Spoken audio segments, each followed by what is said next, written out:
I've lost the books. I don't know where they are. Friends, welcome back to the channel. Sarah from Ink and Hue Colouring here. Today's real-time colour along is going to be in Tales from the City Among the Stars, illustrated by Hanna Karlzon.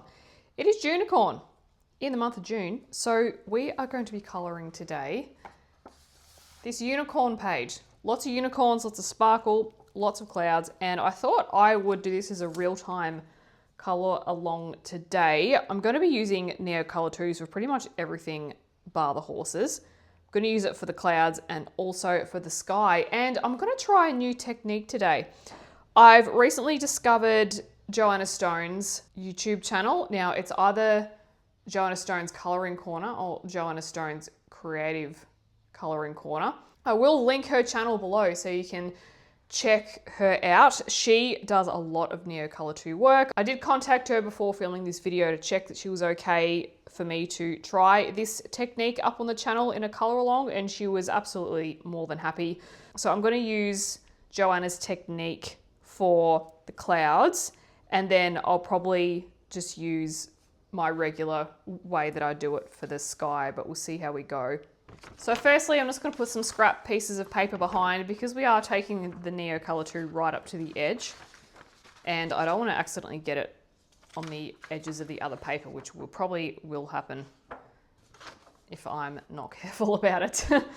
The colours will be up on the screen as we go, but just as a way of introduction, let me show you. So these are the colours that I want to choose for the clouds. So we've got some oranges, purples, a pink or two, and some apricot colours. So you'll notice that these aren't necessarily in a gradient. These are more in what I would call colour value order. So we go from dark colours to light. So if I were to put this whole image in grayscale, you would see that the darker colours sit on the right here and the lightest colours will sit over here. So sometimes I do prefer to work in value rather than like a straight colour gradient.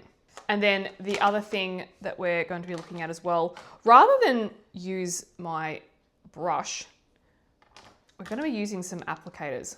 And this is what I've learnt from Joanna in her video, is to use these applicators. So I do have a couple of options here. I usually use these for my inks, but we're going to use them with the Neocolor 2s. And I've also just got a little bit of water handy to dip the brushes into.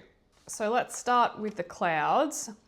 Probably to make it easier, if I was doing this off camera, I would do one cloud at a time, but because it's being filmed on camera, just to make it easy to follow along, we'll use one color at a time. So we're going to go with saffron, and I'm just going to work up that gradient that I had. And I'm going to apply the Neos just similarly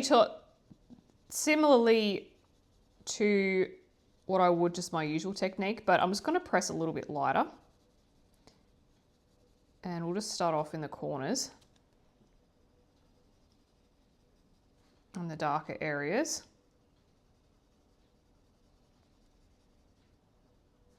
The idea is just to mix all these colours together. Now I'm not pressing hard at all.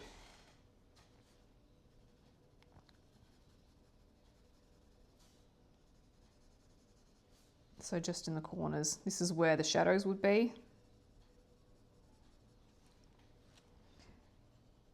And we're probably going to do quite a few, not quite a few, but we'll do a few layers of these colours just to get them really saturated, because when I do it my normal way, I do a couple of layers.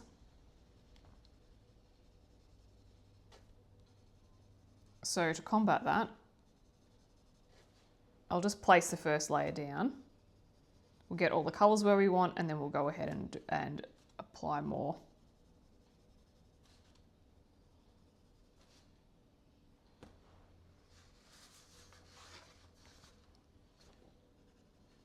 Yeah, so this page will be pinks, apricots, golds.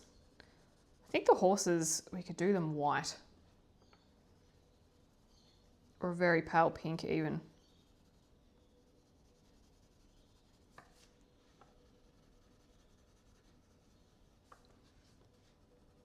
I'm just going to try and apply these as lightly as possible so that I don't have any scribble marks left on there.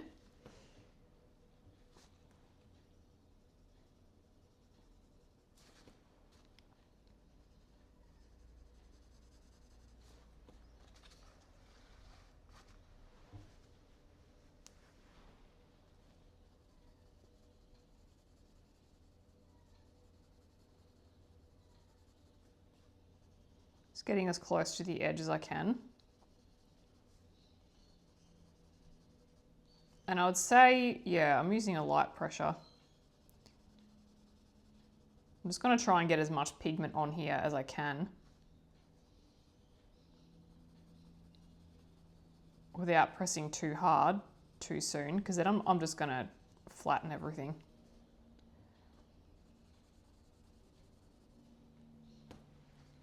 I should have said at the very start too, I think this may potentially be in a couple of parts. Probably will, because we are doing a double page and we are doing it real time as well, so.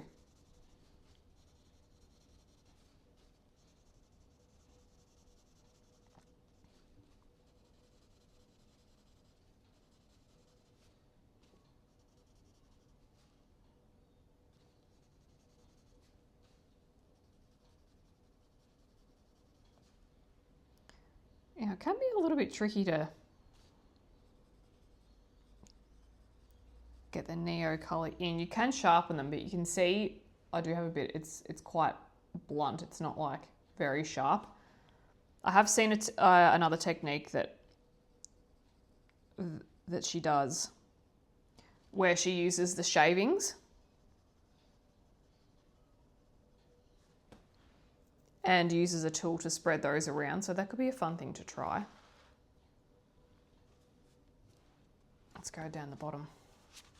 You'll have to excuse me for shifting the page around a whole lot. That will happen, working across the whole page, not just one section at a time.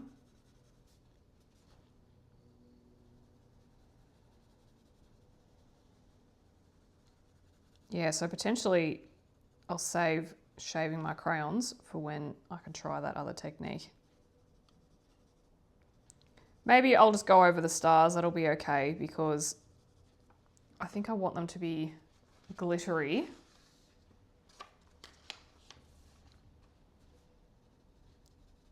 And it'll probably be easier to activate these if we just leave all the stars coloured, so we'll colour over them.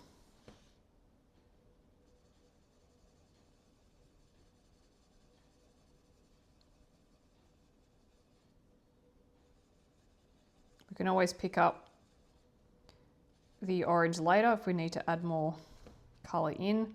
So this doesn't necessarily have to be the first and only time that we use this colour.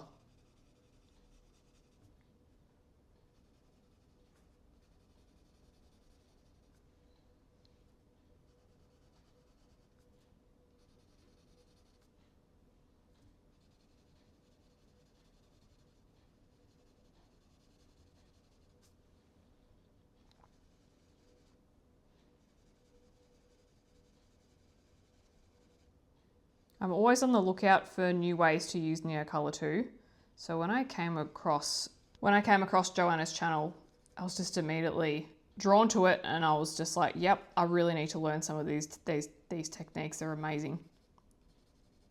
And she, if you go and check it out, I'll try not to spoil it for you too much, but she even does work where she combines Neocolor 2s and water resistant crayons as well. Just some Crayolas, which would be, yeah, I really want to try that too.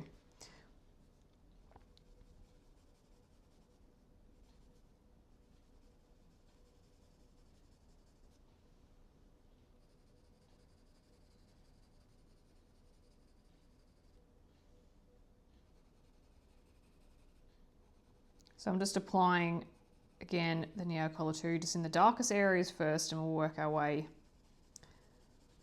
towards the lighter colours as we get to the edges of the clouds.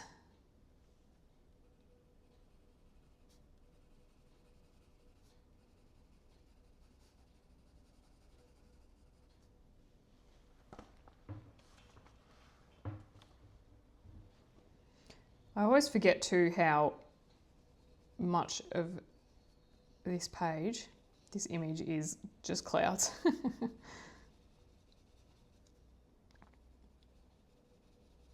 In my mind's eye, it was always about halfway, but no, it's nearly the whole thing.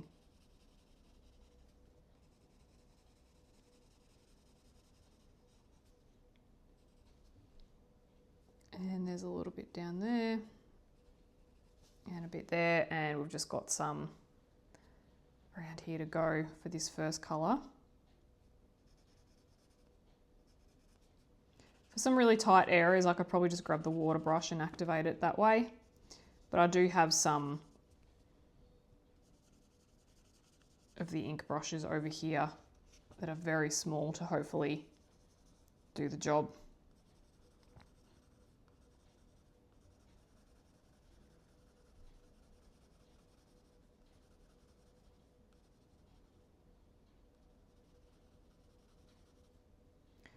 Okay, let's park the orange for now. And the next colour that we're going to go with is Purple Violet. And I'll just be doing the same thing, but just in different areas. So just covering up more of the darker areas. We can overlap a little bit. You can bring it up like that.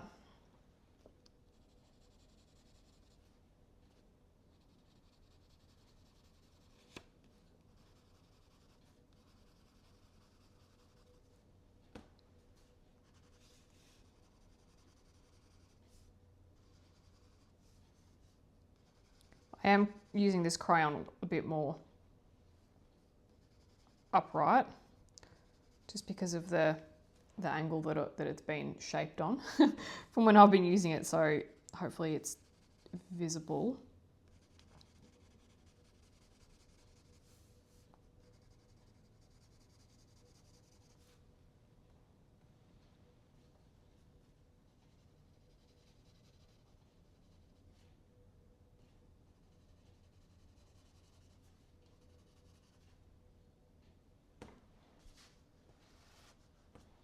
And bring some out from the side.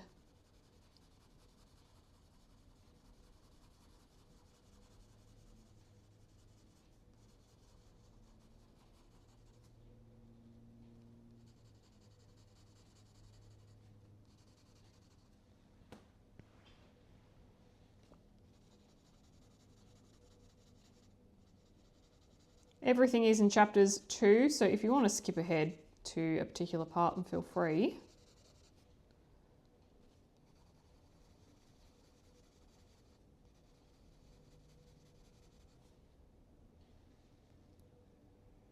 Right, might do for now on that side.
Oh, wrong spot. I was looking at this spot and then started the other one.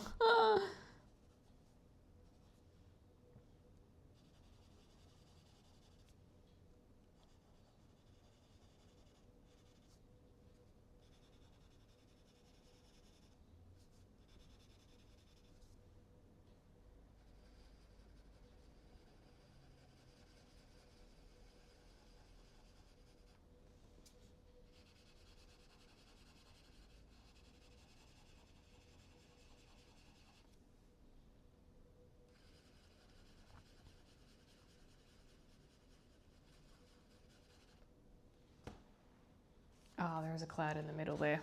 Let's do that one.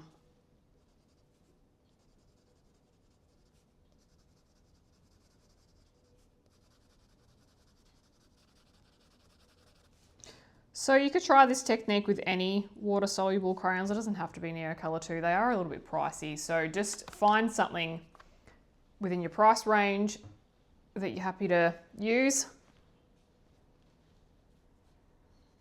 I actually don't know of any water-soluble brands of crayons other than these. Sorry, yeah, if I did, I would recommend them.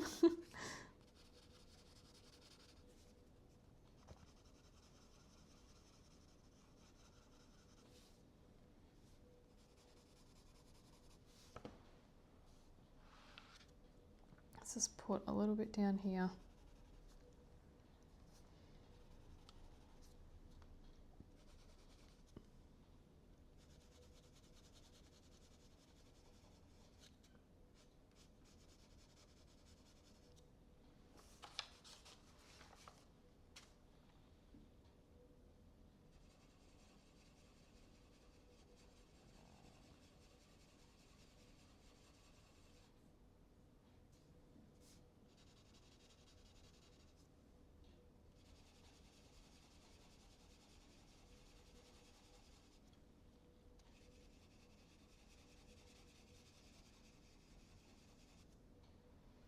Okay, I think I've got everywhere. Next colour, and that is purple, which looks very pink, but hey, Neocolor think it's purple, so look, it probably is in a technical Neocolor. Caran d'Ache probably, yeah. It'll be purple in a technical sense, it baffles me. And just more of the same.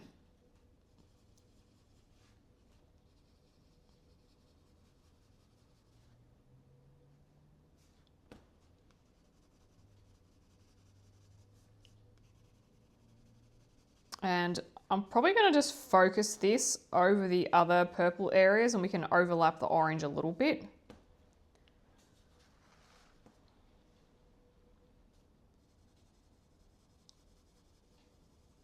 So I might use, there's a lighter pink which I might use to blend with the orange and these darker pinks together.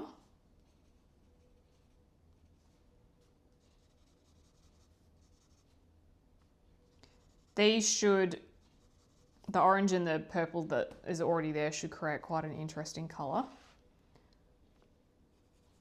as well when we blend them, but I'll see if I can just get some lighter pinks to help with that transition. We'll see what we get.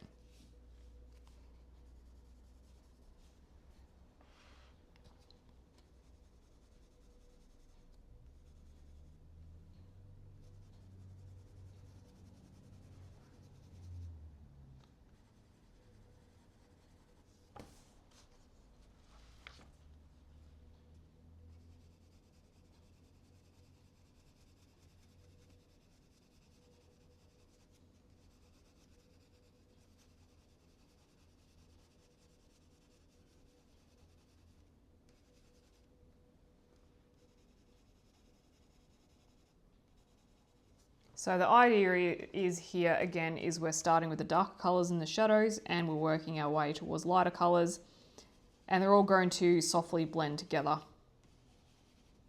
and create some nice different colours on the page together.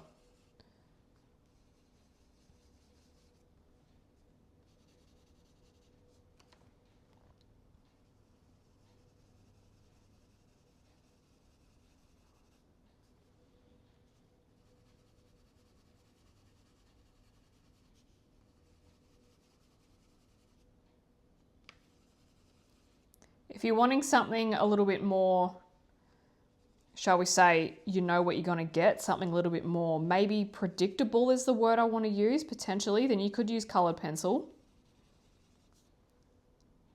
Or if you're happy just to,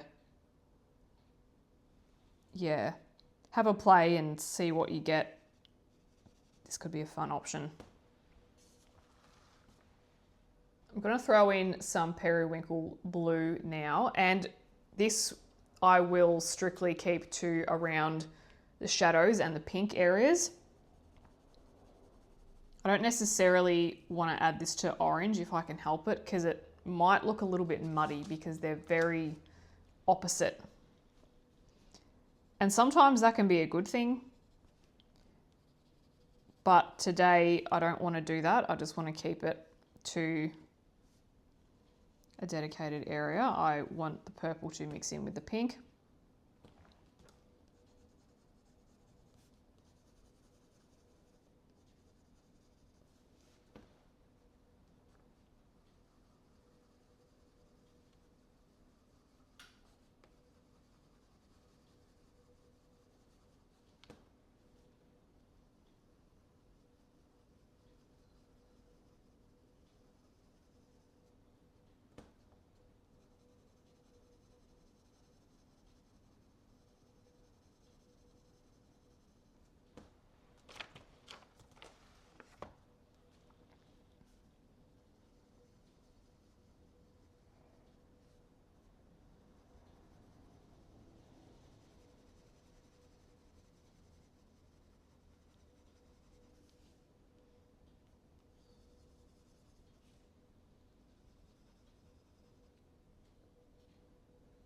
Try my best to get it in this gap.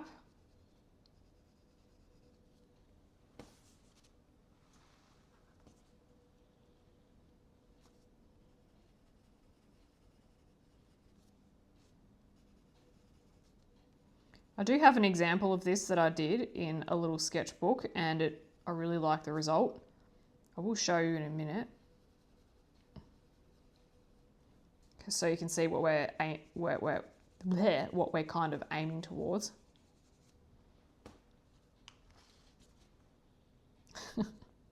I stumble my words all the time, sorry, and when I film real-time color-alongs, I kind of can't edit them out. I have to just allow them to be there so that you don't see massive chunks of footage missing.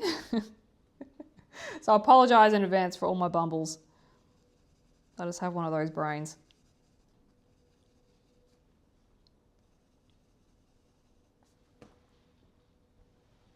So just quickly, here's an example of what we're going for here on the bottom.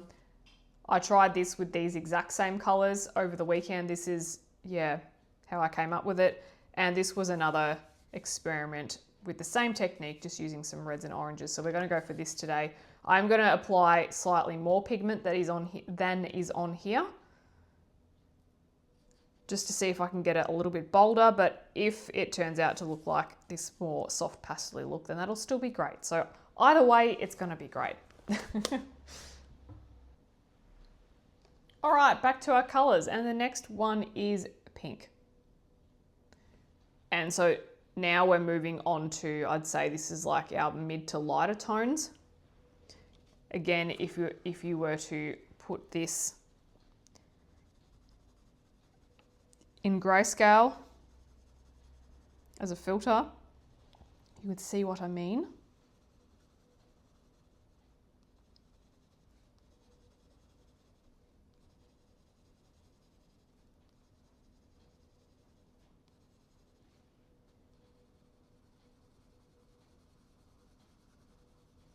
So I'm filling more gaps, and I'm also going to apply it in spots like this where we've got the purple, whatever color it was, and the orange together. Transition them, it like bridges it. They will mix anyway, but I'm just going to help it blend a little bit.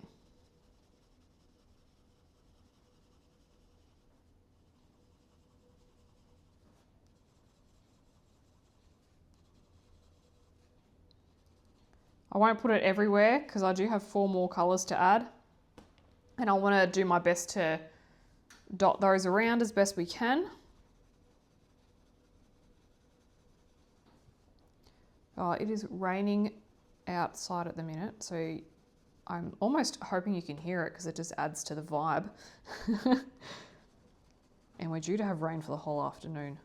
It's times like this I wish I had a tin roof. I don't. We have tiles. We're going to replace it with tin eventually because it's less weight on the frame of the house. But yeah, just love the rain.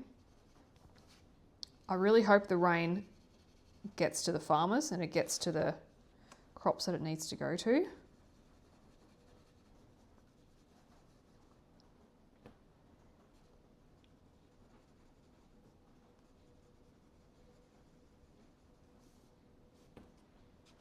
Really liking all these colours.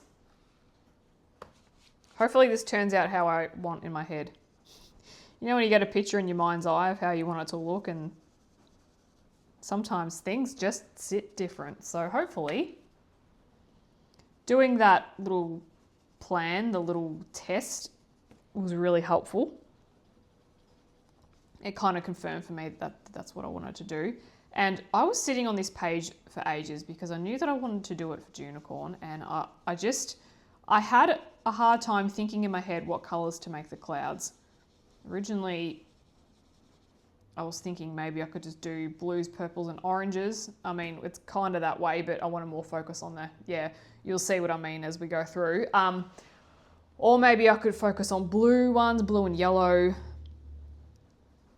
And I found some artwork on Pinterest that was pretty much these colours that we've chosen with a whole lot of gold, and I thought it looked really cool. So I'll go with that. But then my other problem that I had was, what medium am I going to use? I don't really want to use pastel because it's fiddly, and the spaces that we have to use here and this page are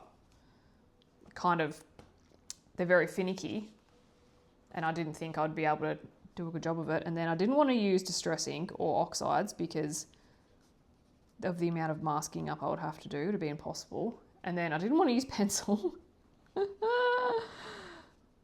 because that'd just take forever. And so I did decide on Neocolor too, but didn't know if my usual technique would kind of suit it. And I knew that I wanted to have a lot of different colours kind of happening all over the shop as well. And it wasn't until I saw Joanna's video that I was like, that's exactly what I'm after. What timing. Sometimes the YouTube algorithm just knows what videos you need. Most of the time it just gives you random stuff. It's like, I don't want to watch that. What are you doing?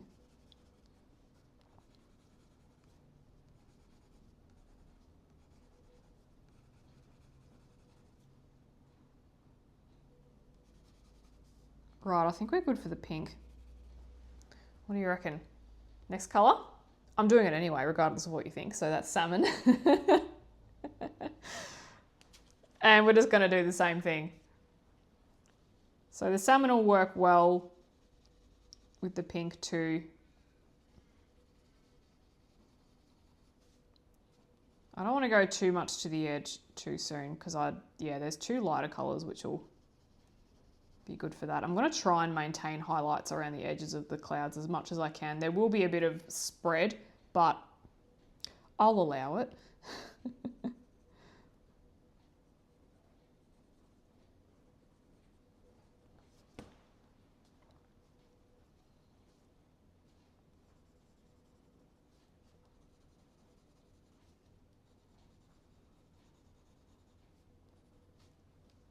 Oh, didn't join these. We can do it with that. That's fine. We'll get something interesting there.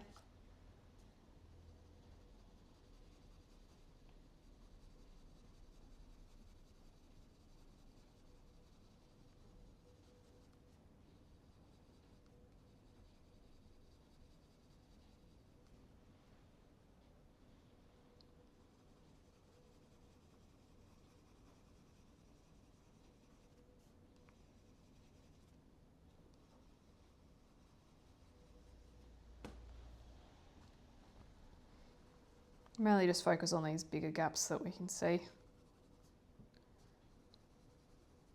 Anything that's kind of like that size probably won't fit it in. And I'll leave some other gaps because I've got another colour similar to this that slightly different hue, but it's a little bit more orangey. But I want to fit it in where I can. But I can also just use it over the top of stuff that we've already done. That's fine, because I do want to just get as much colour on here, because I only really want to activate once. And I'll probably go in after and touch up some areas if I need to, if anything's just not looking right, if it's looking too swirly, etc. I can see all the brush marks. Okay, that's good for that colour. Next is Apricot, which is very similar to Salmon, what we just had, but it's a little bit more yellow. And it's just going to add some nice little bits of difference. Now what we could do is we could go in with some pencils on top if we need to correct anything or if we want to adjust any colours.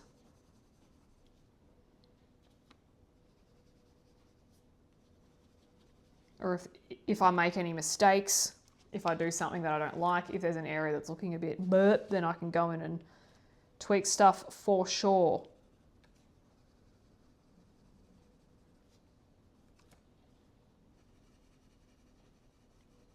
The good thing about this is, yeah, I'm really not too worried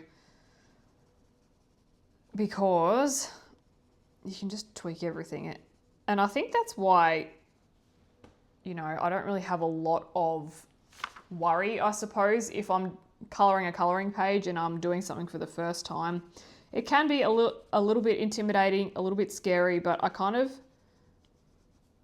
the more I go along on my journey, I know that I have the ability to correct things and I've got other mediums that I can use to adjust. And if you go about it lightly, if you don't go too heavy-handed, if you just try your best. I'm quite heavy-handed, so, you know, I'm talking to myself here, but if I can try and go lightly and just add more layers, and if I'm intentional about it, then I'll always have room on the paper to fix things. Because as you can probably see, everything's looking not patchy, but you can see the white of the paper still coming through. So I haven't got the crayon and I haven't like smashed and like scribbled it on, you know, like I'm Angry Hulk or anything like that.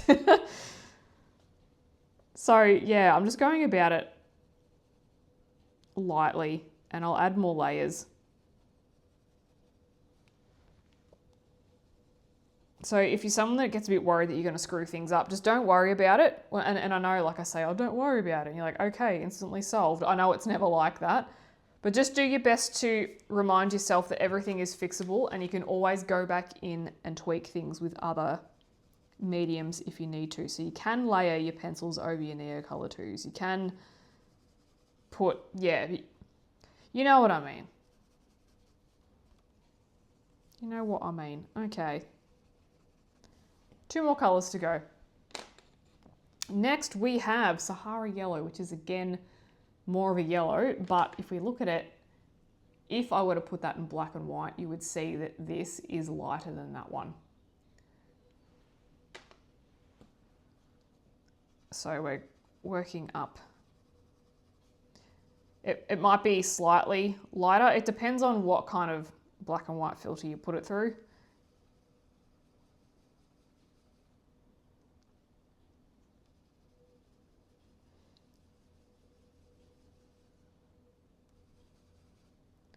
Just gonna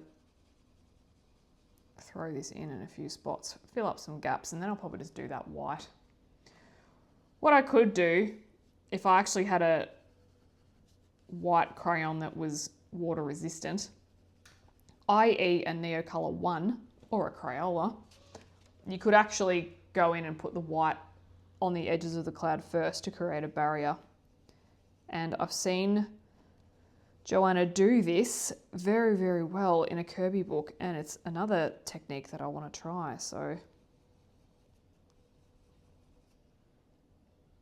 it's so funny how you just get locked into one particular way of doing things and you learn a particular way and you're like, yep, I'm happy with that forever. And then a whole new world opens up for you and there's just so much more to explore. I love it. So good.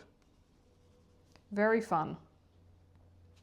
That's why I love art. There's just never ending different things to try. And there's a bit of cloud there that I missed, so we'll just do that.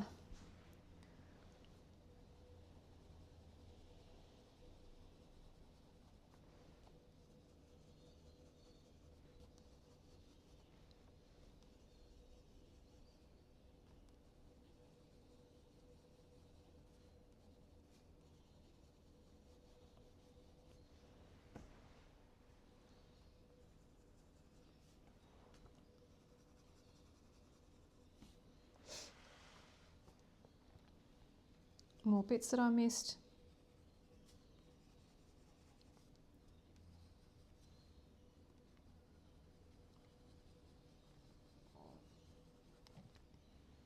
Up the very top.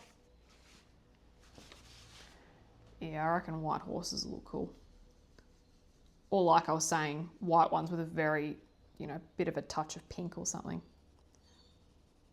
Like you'd look at it and go, that's a white horse. You wouldn't look at it and go, that's pink. That's the aim anyway. Okay, let's grab the white.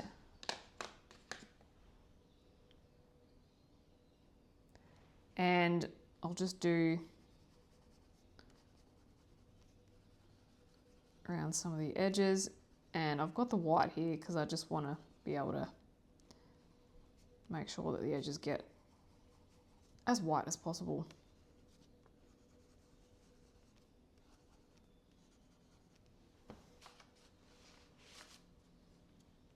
And I'm kind of using the white as a bit of a barrier between the clouds, even though we do have the lines there, because I will try and blend, if I can, I'll try first blending from the white part down to the orange, and if it starts looking a bit weird, then I'll change direction, or I might even end up just forgoing all the cloud lines and just, you know, mixing it all together. I don't really know. We'll see. I've got a bit of a rough plan. And I think too, like one of the good thing about the real-time color alongs is that I can actually talk you through my process as I'm doing it. So you can see when I change direction and change my decisions, because sometimes with the silent color alongs, you might see me doing something and you might assume that I've planned to do it that way, and reality is that I have not. So yes, there are many pros to doing the silent color alongs, don't get me wrong. With the real time, I have to make sure the house is completely silent, the dogs are settled, I've got to time all of my washing and all of the dishwasher, and I've got to make sure that everything is completely quiet, so it can be a bit of a pain. So hence why I don't film them as much as I do the silent ones. But the good thing is with them is that, yeah, you can get to share my brain a little bit more, which is what we like.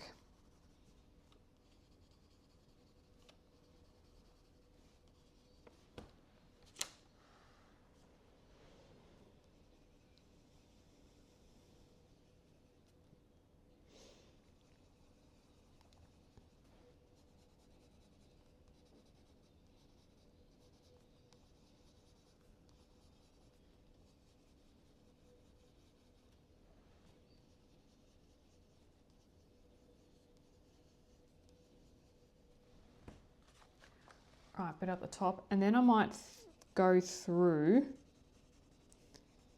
and add just a little bit more pigment, because knowing the Neocolor 2s, this might not be saturated enough for me. I want to go back to the saffron, and this won't take as long, this part. I'm just going to like spot fill areas that I can see and just add a little bit more color. So it'll be quicker per color. But I'm just going to add more and blend it around.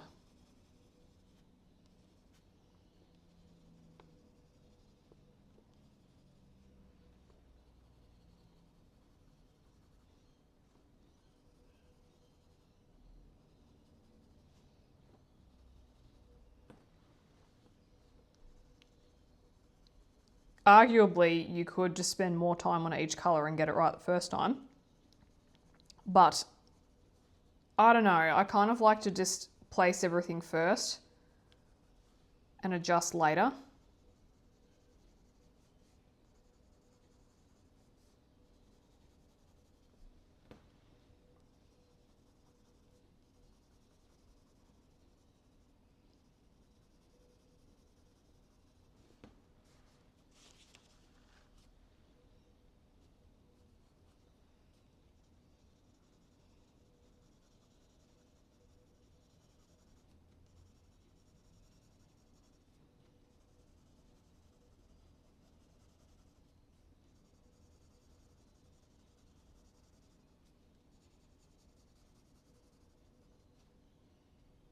And this way I can spend a little bit more time overlapping colours.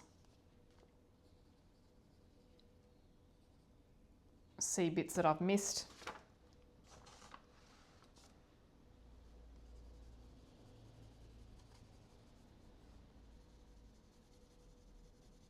And I'm looking at the time and it might be like almost an hour spent actually applying the colour, but the activation's pretty quick. Not that it's all about speed, it really isn't. I prefer to slow down a bit and get something good than try and go really fast. And if you're like, but you go so fast in your colour alongs, it's because it's sped up to 1.5. And it's like that for a reason. So there you go.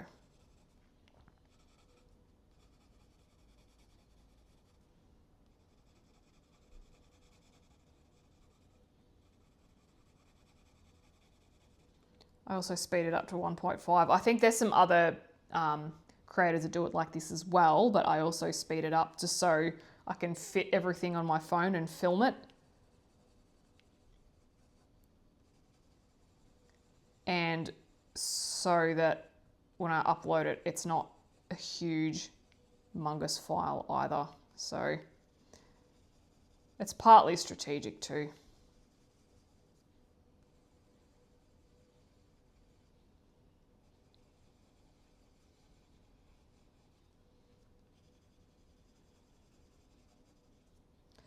Now we don't have to go in with every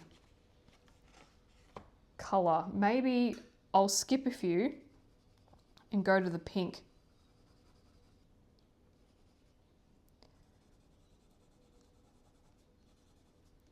Because maybe I'm thinking I don't want so many, like all the colours to overpower. Maybe I want only a couple of colours to be the dominant ones and the rest can kind of just be fillers. I'm a thinking.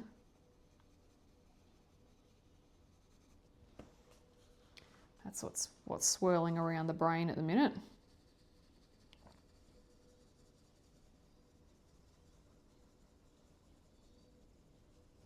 That's a good thing about doing layers too. Is yeah, you can make that decision as you go. Right, so I filled up some more pigment. Let's skip ahead a few. I've skipped 3 colours and I'm going straight to the pink.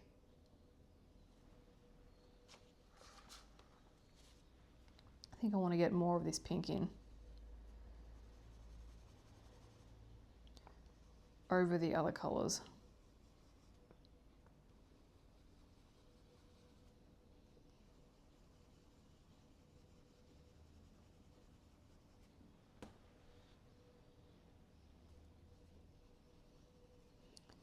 And there's some areas that are just looking too orange that we could just add some pink in as well.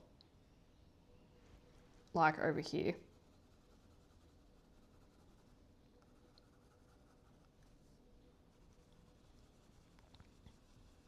Oh, kind of scribbled that. See, I've got this like point there. That's, yeah, it's hard really to see where it is because it's underneath. Yeah, so what I will do, like I was saying at the start, Joanna does also a technique where she sharpens them, but she actually uses the sharpened bits and she sharpens it on the page and then she swirls that around, which I think is really genius because you could sharpen your crayons but use the shavings at the same time. You can save the shavings, which is probably what I would want to do as well. Save the shavings and even do the sharpening into like a little bag or a little container because these are so expensive you'd probably want to.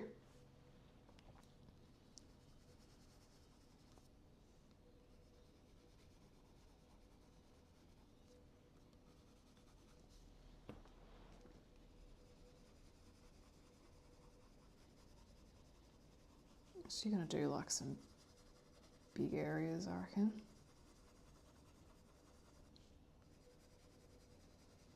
Really get that pink in there.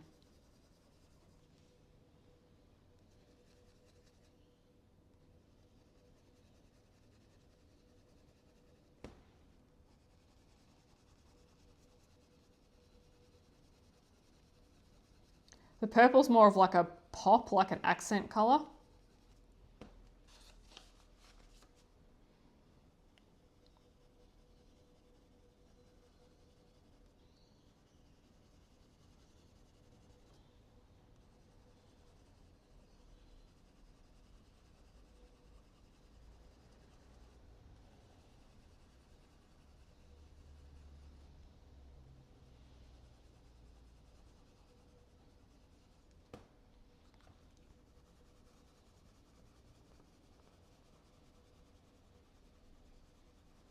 And we are going to add a whole lot of sparkle to this too. Don't you worry about that. If you saw my last Unicorn one,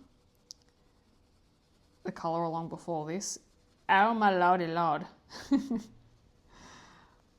So much sparkle. I put 2 different types. I wanted to use the gold, but I also wanted to try the other shimmer. And OMG. So I don't think I've ever had anything so sparkly. Oh, so satisfying. So good. It's so funny. I'm a very unassuming sparkle fanatic. I love things rainbow and sparkly and whatnot, and yet I'm happy in a pair of jeans and a t-shirt. And I don't like to wear heels, and I don't wear makeup, and yeah. I like earrings. Earrings is probably the only thing. And I like rings. I just don't wear them in videos because I don't want to get them covered in stuff. But yeah, I like earrings and rings. Bracelets and necklaces just make me feel a bit constricted. And they like hit on, the bracelets knock everything.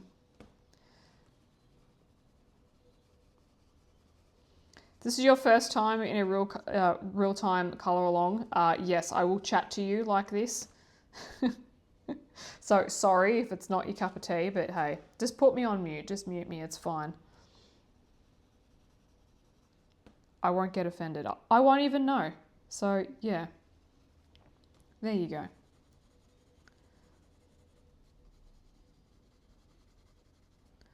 What do we reckon? Is it nearly time to do the activation? You can do a dry activation, and you can do that with a paper tortillion I should say. I did try it, but I liked what we're going to do a little bit better for this kind of vibe anyway. So we're going to try that. I think I'm happy with how saturated things are.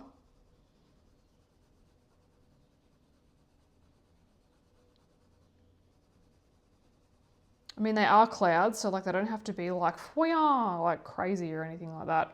So we could try it. So what I'm going to do is, I've got 2 different types. So I've got these, they're both round, but see their edges, one's flat and one's curved. I'm going to try the flat one first. And then if I can't get in the gaps, I've got these other skinny ones as well, and they're bent too. So we're just going to try and see what happens. So I've got a cup because I'm just going to dip it in some water. And then just get rid of the excess with a cloth. So it's damp, but it's not like dripping. You could use a water brush if you wanted to, but I'm going to use it this way. This is the whole point of this, is to, a different way of activation. And so I'm just going to go in and start swirling it. And take it where it wants to go. And it is going to be difficult to get all these lines around, but this is not going to be neat. I probably will outline the clouds in a Toolie Art paint pen,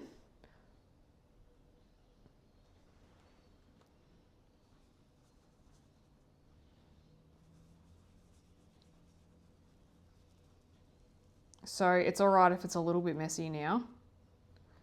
I'm gonna, yeah, not worry about it. Again, this isn't a precision thing. This is a smush it and see thing.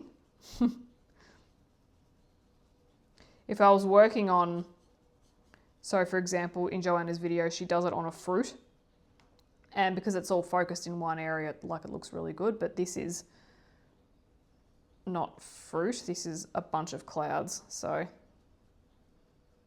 it's all right, we will adapt.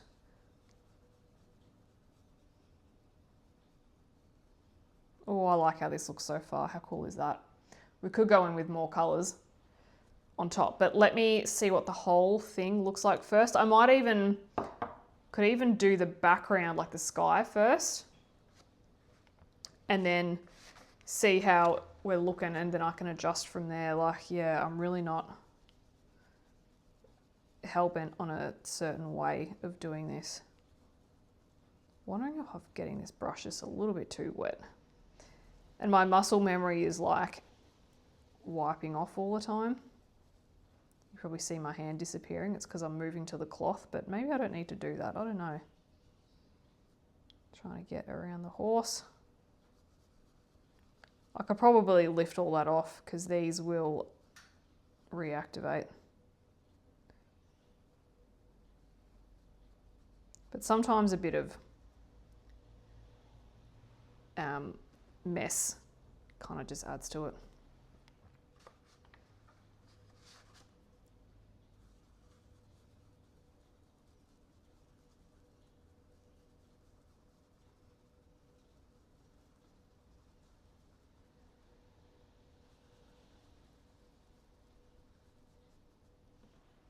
What if I just I'll just get this one and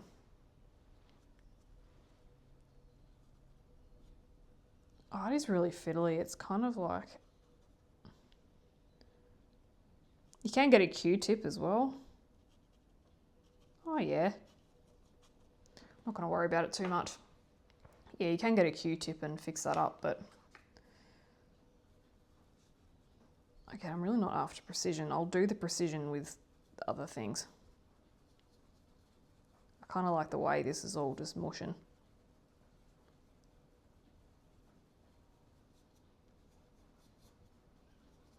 See what I mean by the paper, how it's just coming off? Yeah, I would, if this wasn't there, I would slip and it would get all over my books.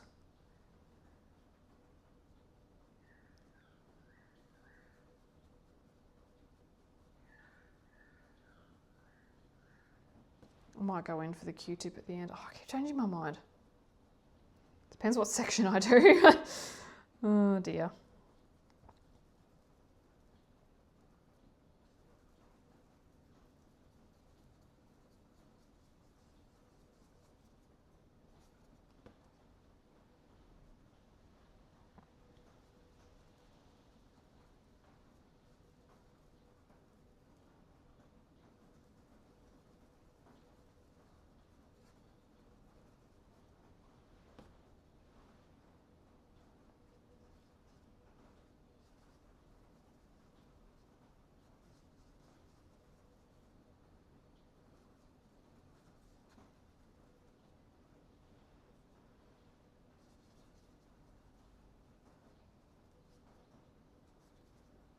Yeah, I really like this. It's doing what I wanted it to do.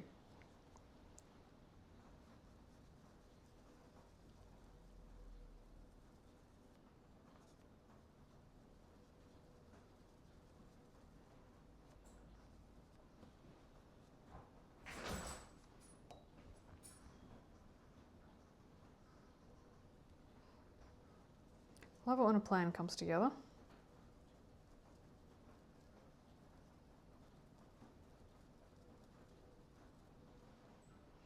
You could almost, I was gonna say we could almost leave the sky as it is, but nah. Oops, sorry horse. It's all right, I can probably, nah, it's all right. We'll fix that up. We'll fix that up later, it'll be fine.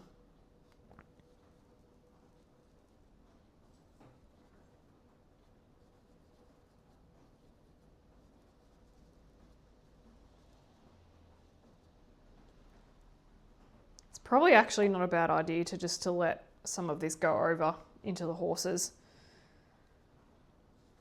Because it's, you know, like light playing around. So maybe we could just let it go over. I'll outline the horses anyway, so maybe I could just mix a bit of that in. Yeah, it's probably not a bad idea, to be honest. It's probably going to look better that way than if I was to try and, again, get it precise, because I can get it right up to the edges, and then what I can do is use pencil to hide a little bit of it and transition it to white. So yeah, it's probably better that way. Let's do that. Let's just let it do whatever it wants to do. Same with the rainbow.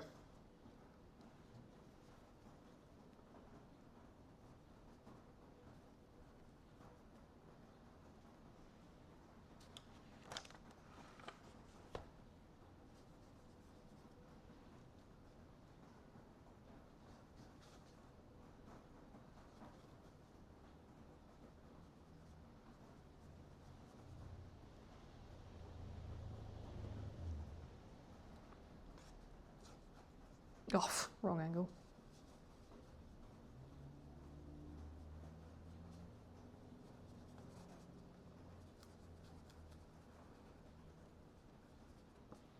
And yeah, if we wanted to keep some areas stark white, we could have like used a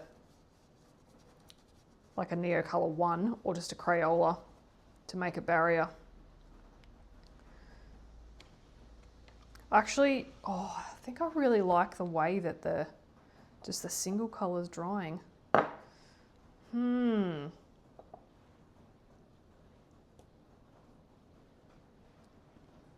Oh, hands up if you just love art, hey? Just love the way that things just come together accidentally, on purpose, just, oh. Makes me so happy. Blend that in with that. Yeah. Because we can use pencil over the top. This will be fine.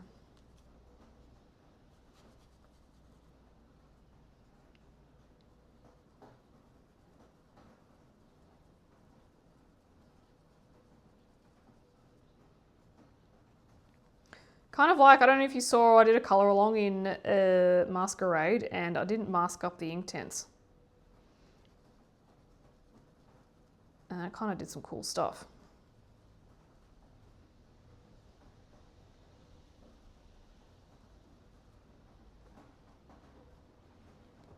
And this way I feel we're not worrying about as much water. Like I don't have any bleed through, I'm not crinkling as much because yeah, like these that's a lot of water. But again, sometimes I really just like a good Neocolor 2 background. And yeah, that dapple technique, just, oh, chef's kiss, you know?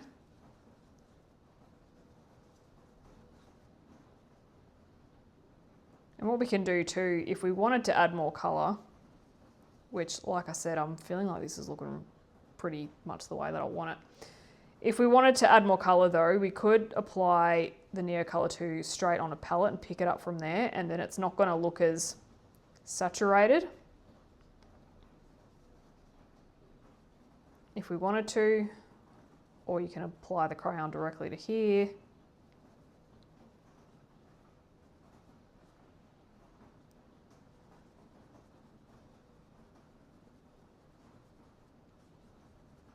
Yeah, new technique unlocked. Joanna, thank you. Oh my gosh, thank you for just being on your little Neocolor 2 train at the minute.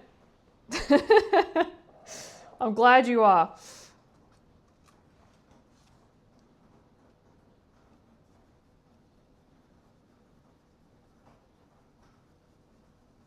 This is looking very watercolory, isn't it? I mean, I suppose, you know, water soluble medium. Yes, it's going to happen.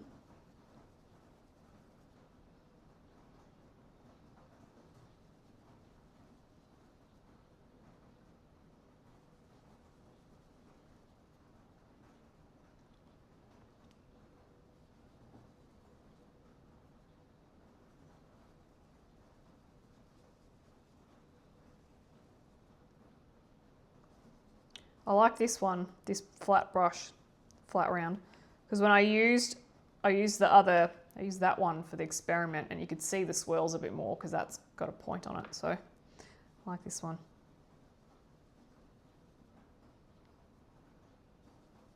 I am just wiping off a little bit to try and see if I can loosely keep lighter edges, but as you can see, it doesn't really matter.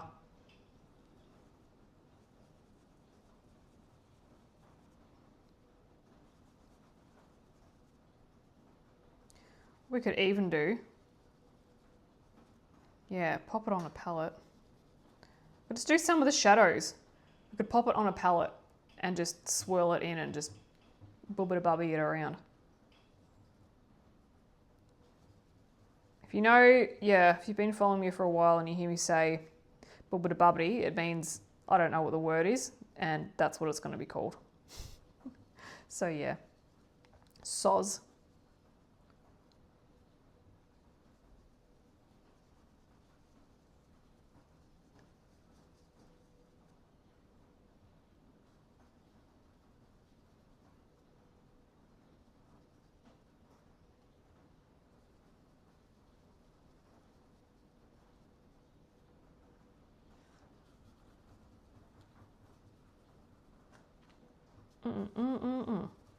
I really like this technique. I'm going to use it again.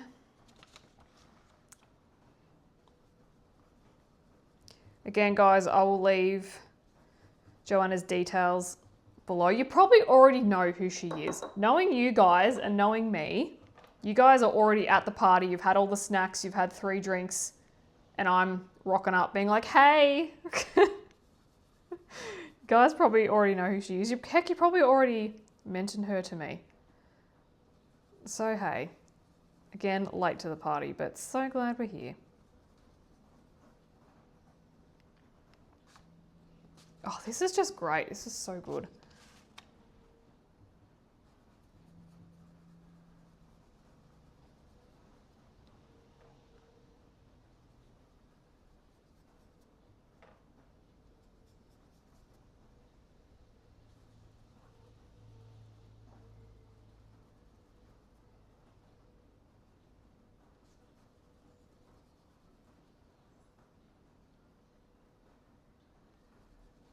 It's kind of exactly what I wanted it to. Yeah. My little Pinterest artwork that I found, inspiration, I'm sure it was AI. Looks like this. I don't know if I can show you because I don't know like all the copyright stuff. I don't know. You're just gonna have to take my word for it. Because I don't know if someone made it and then someone else has turned it into AI, like, or it's not AI and someone actually did it, and do I have to get permission? But how would you get permission? Because people share things 50 million times on Pinterest, and so you never know if it's them, etc. Okay, I'm just going to go through and smush in a couple of areas that have dried and I don't think they're completely activated. So I'll just go through and do that. Sorry, I was just off camera then. Wow.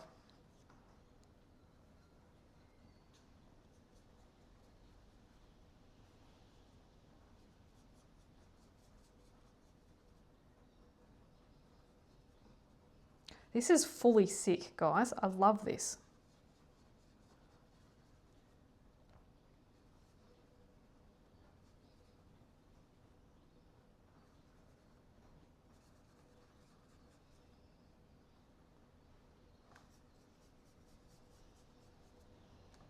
We're going to definitely do this again.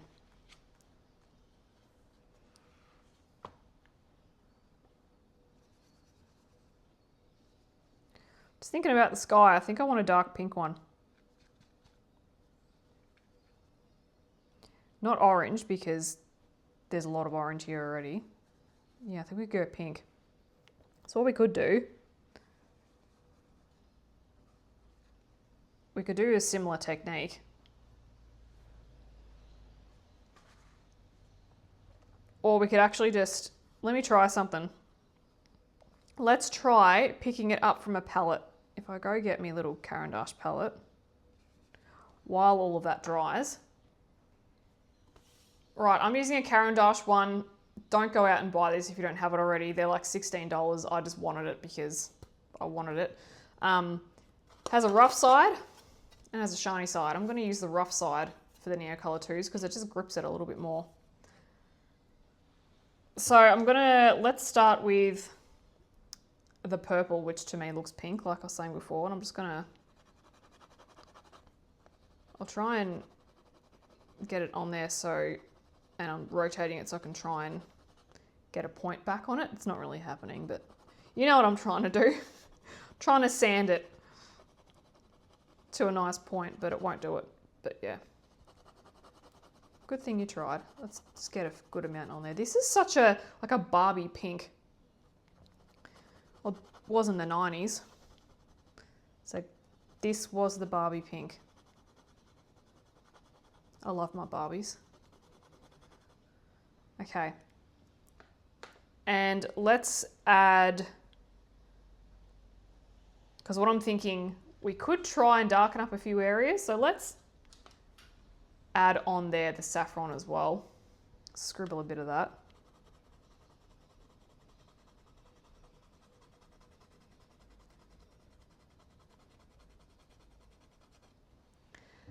Let's also scribble a bit of purple violet.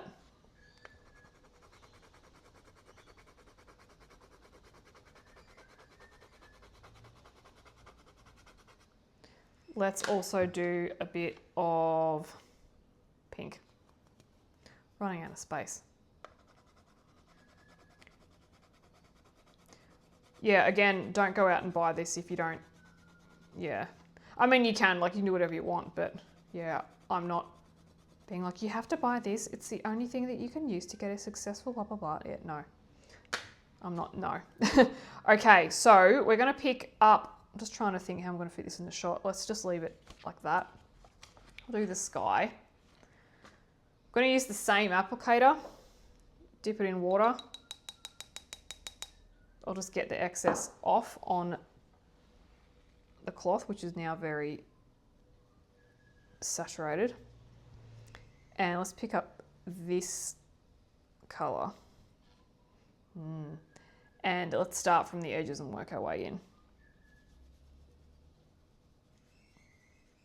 And I don't mind if it goes over the edges, that's fine, over the clouds. I can mush that in. Let's wipe off a bit, mush that in. More colour.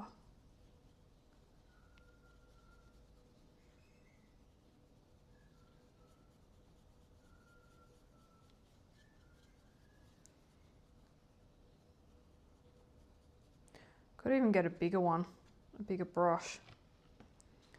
This might do for now.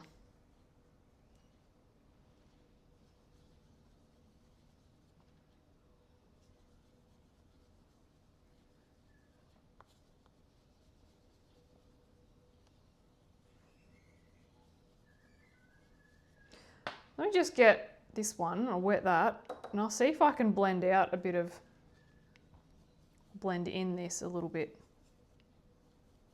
And see if I can, what's the word they used? Lift. Let's see if we can lift some of the colour. I don't know why they say lift. Can't you just say take off? Why does it have to be lift? Okay, let's go some lighter pink. Zhuzh that as well and pull that forward across.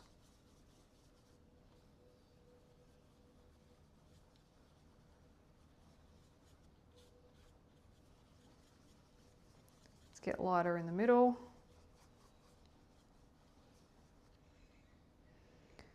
We could, you know what? I want Sahara yellow. Let's try a bit of that. Let's try that in the middle. And then I'm going to pick up the white. Same thing. Brush. It's probably damp enough, I don't know. It's going to go in the center of both of those. Pull it out. Get some white. pull that out.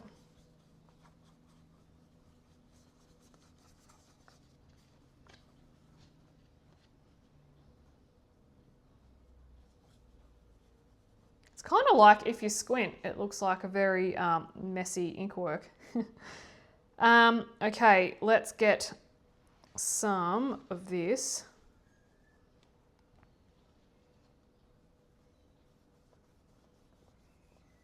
Let's just kind of drag it across.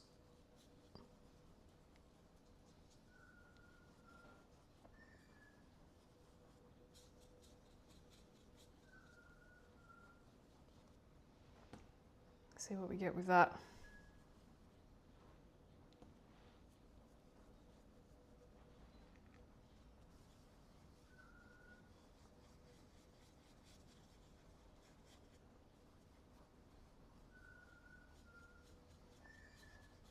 Oh, can you hear that bird? It's so pretty.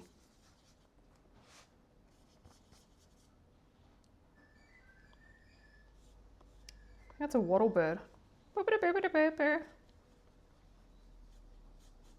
Do you like my bird impression? Okay, it's going to get some more pink.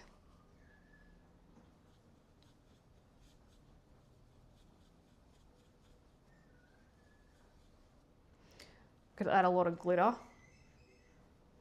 and sparkle to, how's that going for? It feels damp, but it'll be right.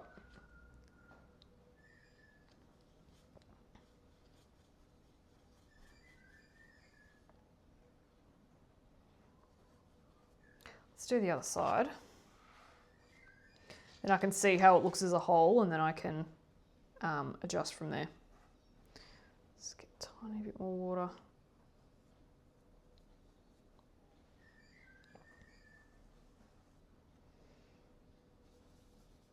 Oops. I was looking at the camera, not at what I was doing. That's all right.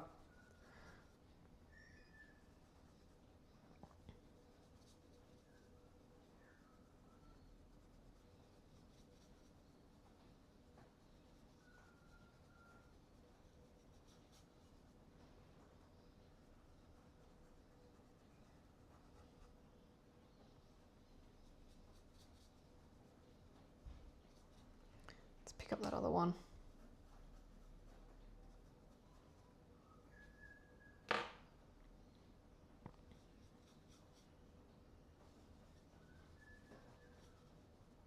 Let's get some other pink.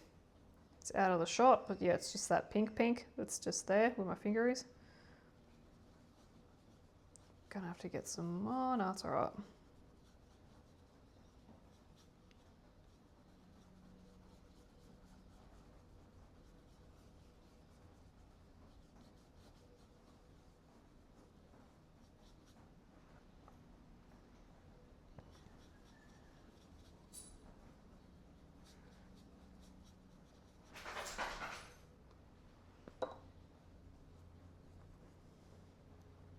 Get a bit of yellow and white.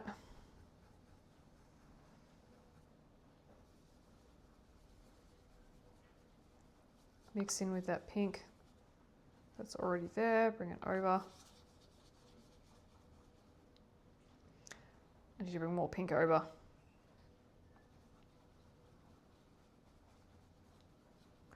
Need to get it to about there, I think.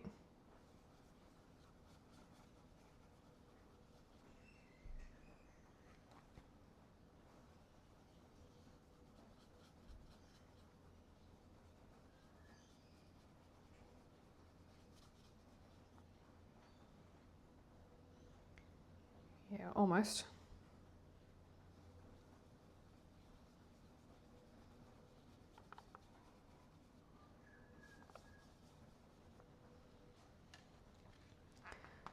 Right, let's grab a bit of this purpley colour.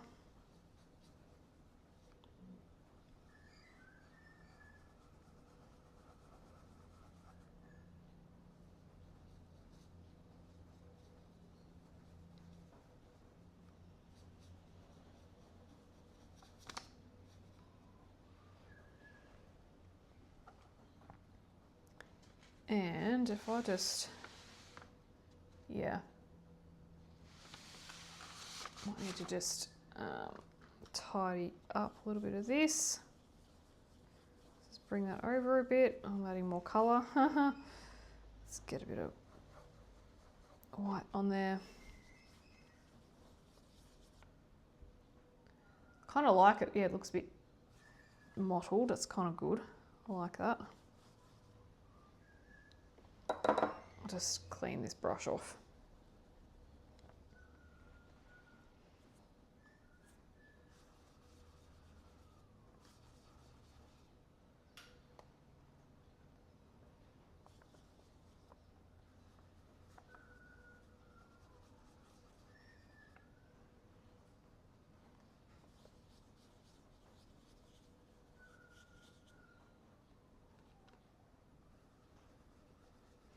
I can hear a siren. I think Remy's about to howl.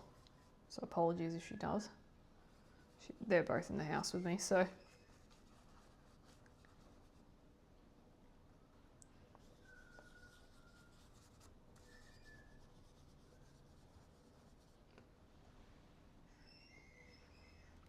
I'm looking at her. She's thinking about it. She's got her head up.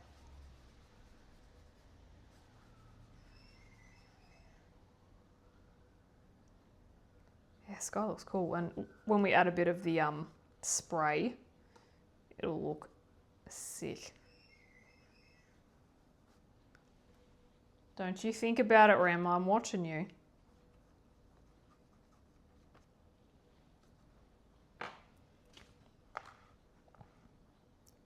Okay.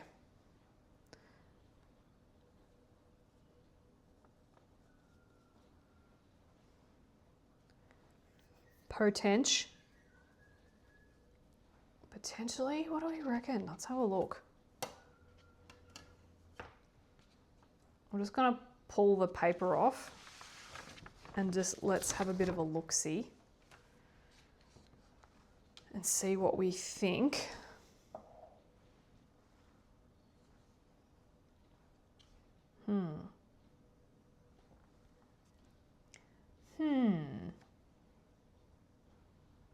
And I've just realised I forgot to activate that bit. What I'm thinking, I might use some pencils for some shadow. I've got a really nice, I've got a Derwent Drawing Mars Orange that I'm thinking of that will probably work well for some shadows. So if we use some wax pencils over the top of these, we could get just some shadows. Like I wouldn't be putting pencil on the whole thing. I'd do it for the shadows. Maybe I'm kind of liking how the main color is, but I do want to define the shadows a bit more. And if I could even get a white pencil and go over the top at the very rim edge of the cloud. But like how that sky is looking, that's looking nice. But yeah, we could do some shadows. I think the overall color is good. I wouldn't, yeah, I certainly don't want to put pencil over the whole thing, but just a few areas. So I'll wait for this to fully dry and then we'll do that. All right, so let's start with the Mars Orange, like I was saying. So just in the Derwent Drawing. And I'm just gonna start off with some shadows. I do have a bunch of pencils picked out, but we'll see how many we get to. Like I was saying, like, yeah, I don't think we need to go absolutely crazy with all the colors over the whole thing, just some areas.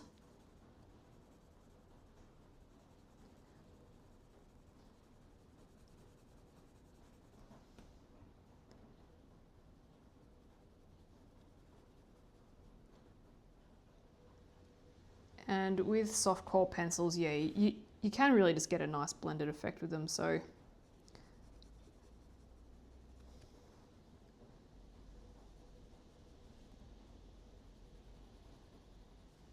just over like that. So I'm just going to go into the corners where the orange already is. Again, it's not everything.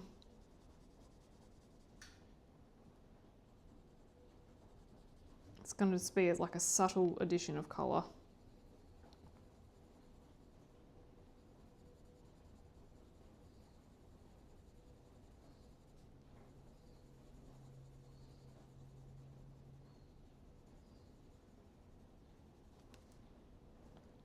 So you don't have to use orange, you could use a similar shade of purple to what's already in the clouds.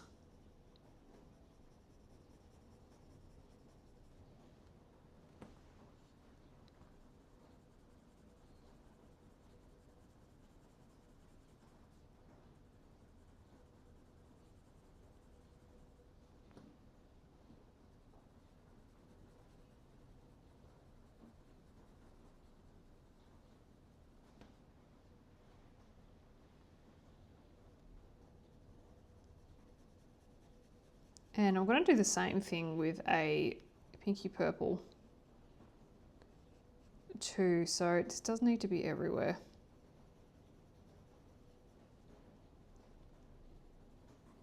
I'm not even worried about it if I miss some spots or anything like that.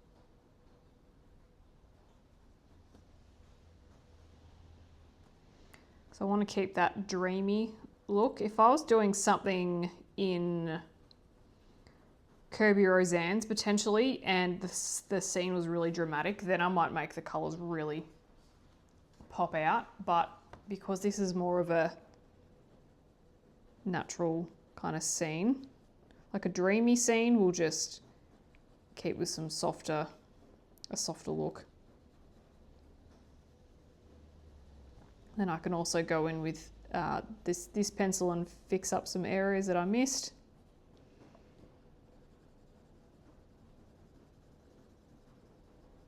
Oh, I'm so glad I didn't do this in just pencil wholly. It would be like here for decades. I'd be like, hey guys, welcome back to part 50 of our colour along. I have no more pencils left. I've chewed through them all. That's the other reason why I think I wouldn't want to do pencil as well, because what I just did with the Neocolor 2 didn't really chew through a lot of Neocolor, whereas this would really chew through a lot of pencil, which means I've just got to buy more stock to replace it. So not something I really want to do if I can help it. I mean, you could always use a Derwent Intense in that case, but yeah.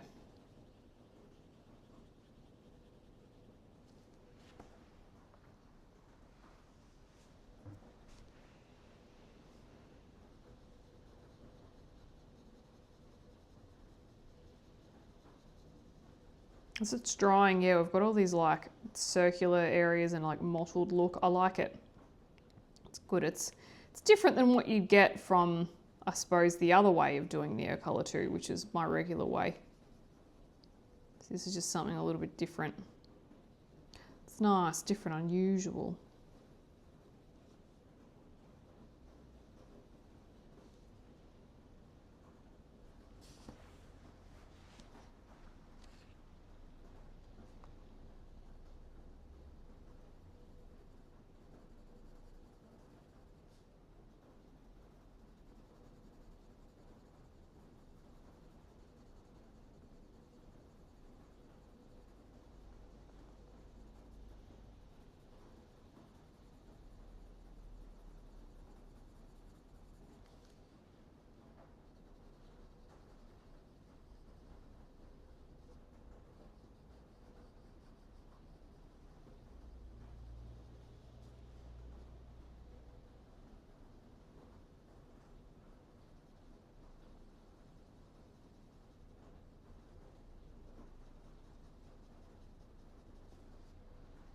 Yeah, even just this one color just adds a bit of something.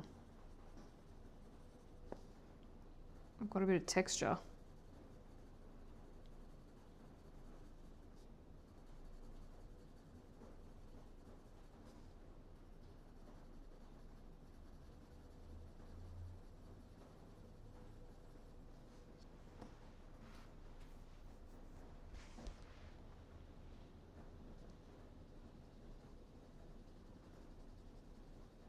This colour palette really does remind me of my teenage years. I was obsessed with hot pink and orange, and it was very popular in the early 2000s. I can specifically remember having just like hot pink and orange, like surf brand of clothes, everything. Like Rip Curl, Roxy and stuff like that. I just had, oh man, this is my obsession.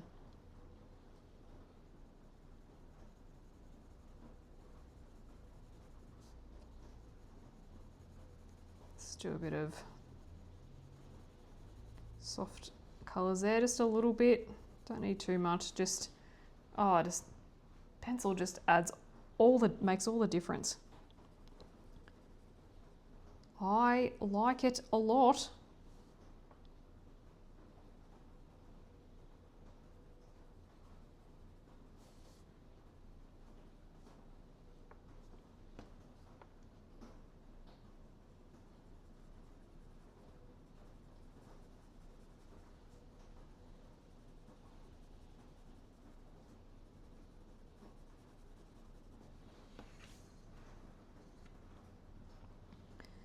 And I'm thinking in terms of the cloud lines, we'll either go a really light pink or an ivory. Ivory might be the way to go. I'll see how white the edges end up looking. But yeah, looking back through some of my older stuff, every time I've done white, I think I regret it because it's a little bit too harsh unless you're colouring something that's actually white. Like a white horse, for example, we might use the white. So maybe we'll go with the ivory or pink.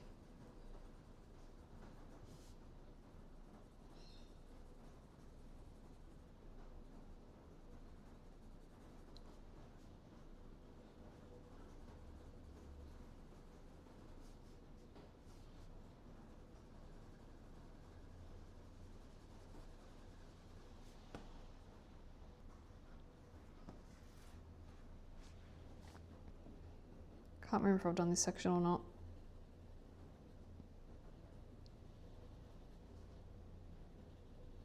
I feel like I have. Maybe? Oh, who knows? You'd know. I don't.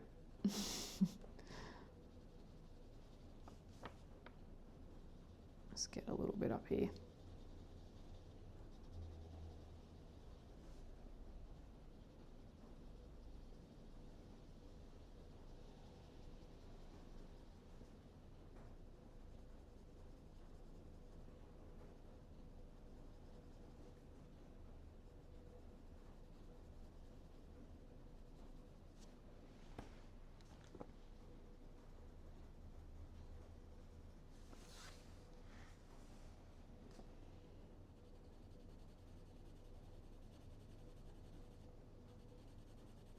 Oh, I was colouring hair. What am I doing? Oops.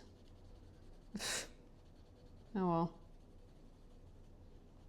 Horse, you're going to have a random orange bit in there. I plan to make the hair, I think, like quite a violet purple, just to, I'll bring out some of these accents and the hair will be that. So yeah, you're going to have an orange bit in there. I can erase it. Sorry, Mr. Horse. Sorry, Unicorn. Is this going to make you more magical? And slightly more unhinged.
Again, I'm just going to go over the stars because they'll just be glitter.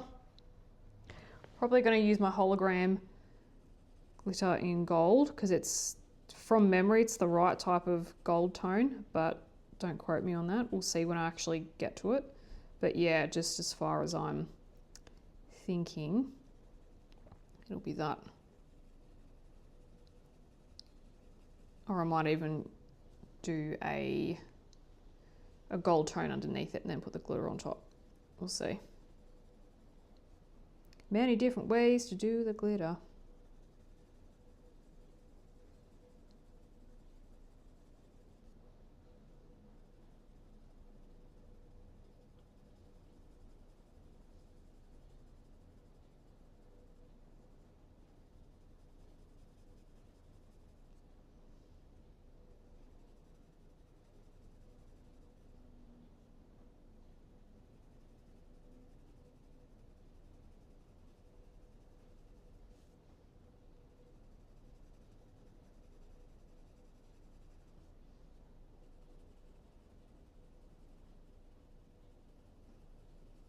I do have a champagne colour one that we could use. That would also be nice.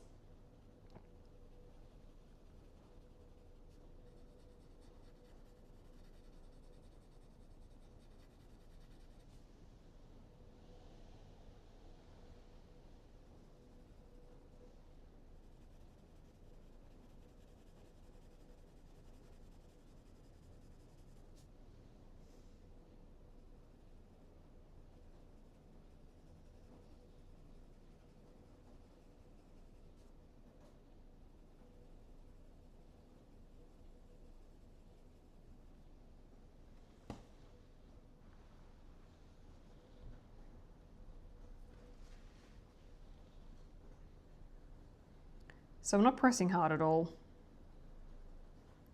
With these, going really lightly. It's another thing too with the wax-based pencils, and I feel like especially with the Derwent drawing, because they are so soft, you're better off doing a light to medium pressure. I find with the Derwent drawing, if I go too hard with them, after a while, they're just going to snap.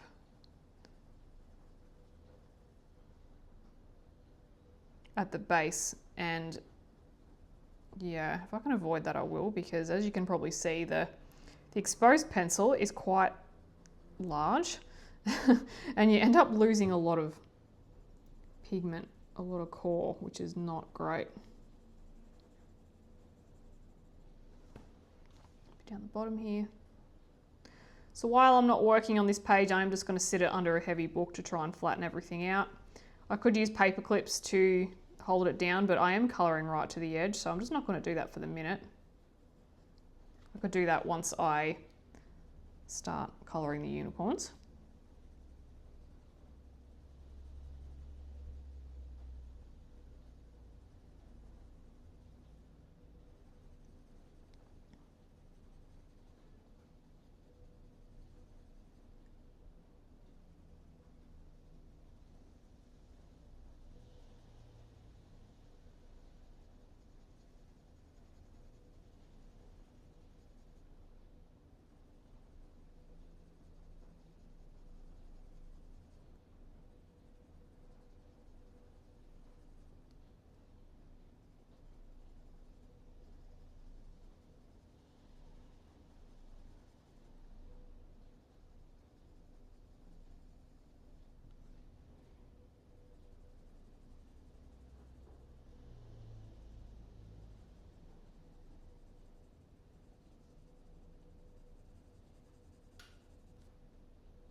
There's a bit under the horse I forgot, but you could say that was a leg, but you know.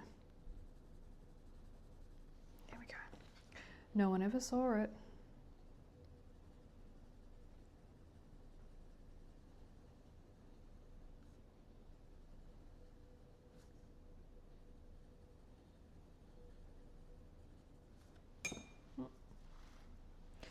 Pencil just knocked my cup of tea.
All right, that's probably the last of the orange. Now let's go just for a pink. Let's go in Derwent ColourSoft Deep Fuchsia C140. And I'm just going to do the same thing, but just in different areas, kind of like we did when we did the first couple of Neocolor colours. Just going to put it in different spots.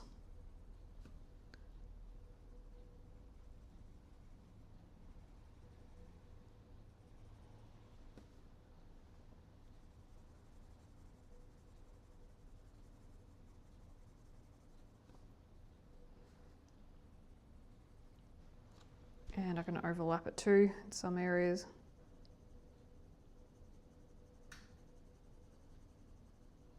Find that the ColourSoft is not as soft as the Derwent drawing, ironically. So just going to go lightly where I can.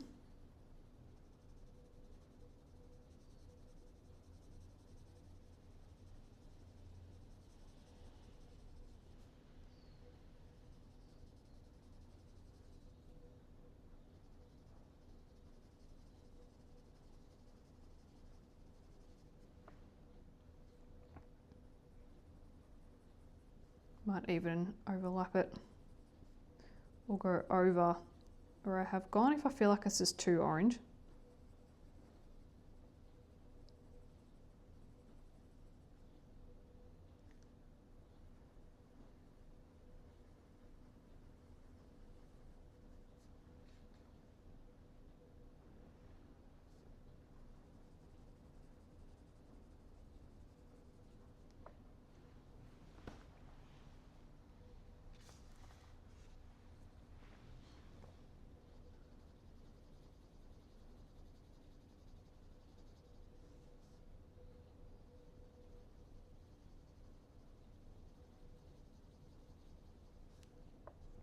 Yeah, so just pops of colour with it.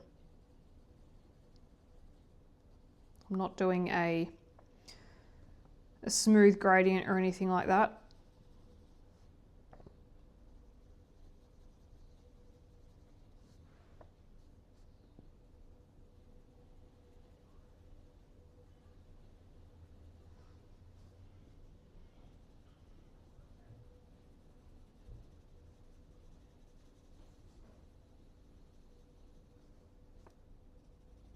The other good thing about with the Neos as well is doing those first and then pencils over the top. It does give the pencil something to grip to, and could be a good option if your paper's not toothy enough for the toothy club.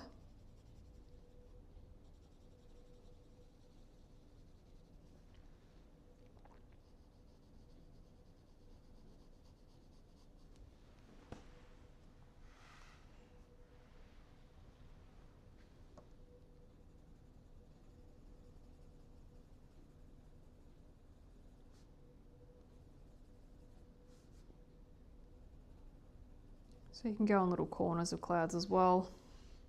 Really just go anywhere you like.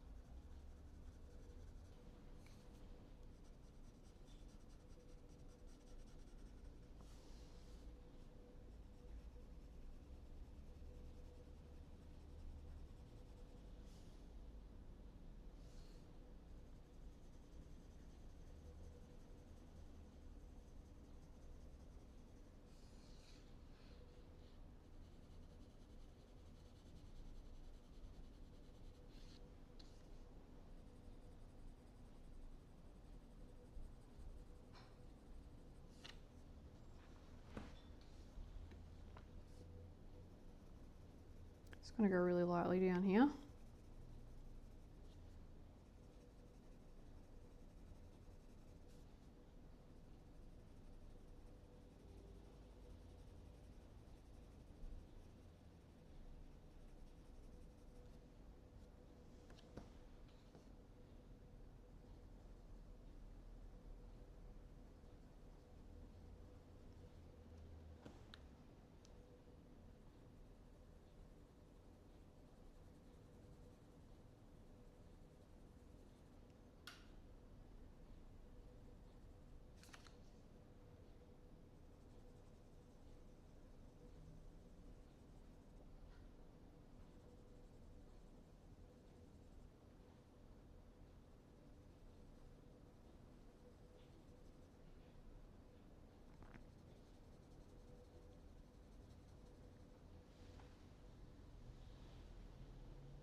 Okay, this is not a tail that I'm colouring, this is a cloud.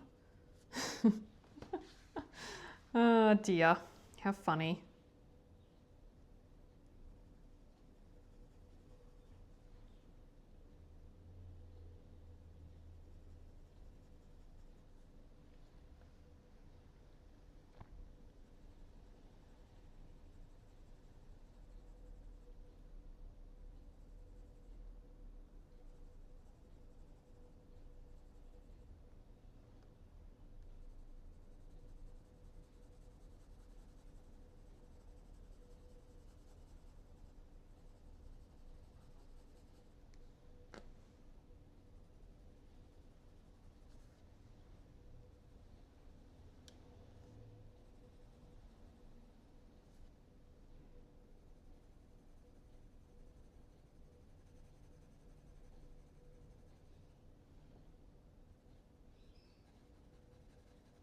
Create some subtle shadows and just bring it out a little bit too.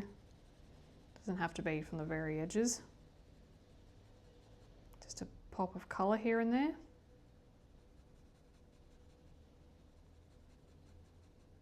So you can really just play around with it, find out what you like. You might want to do way more pencil work than I'm doing. It's up to you. Oh, we could also outline these clouds in gold. Just thinking, because I have done that before. I've got the Sakura Pen Touch gold pen and outlined it all in gold, but I don't have too much gold because you can have too much of a good thing sometimes. And yeah, I think because the clouds do fade to a light colour. Food for thought, we'll park it, we'll see.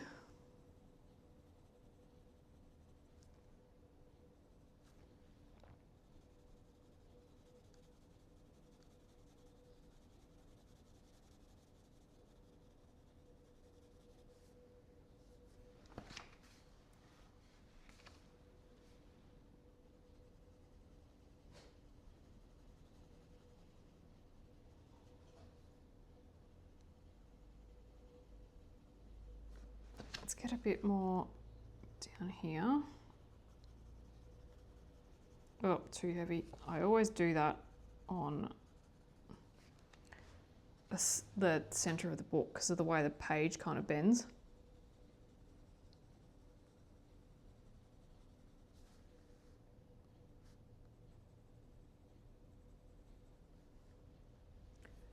And let's go to the top as well.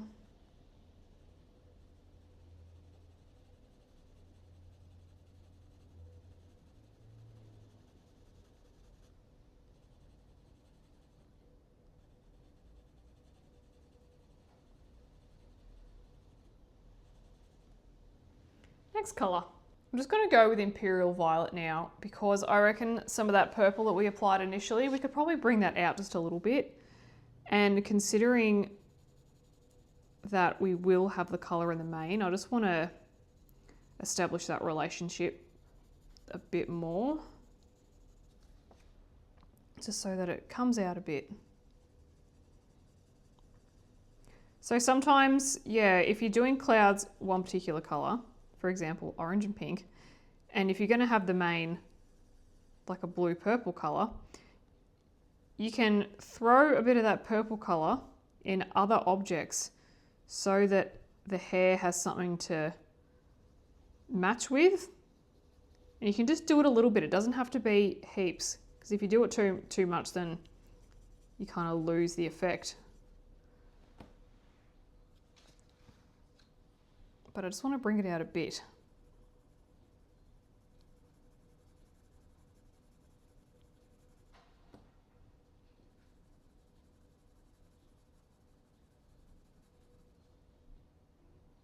And what I'm looking for is just areas that I've done it first, where I can see the colour of the Neocolor too. And I'm also just going to place it where I think it might work well too.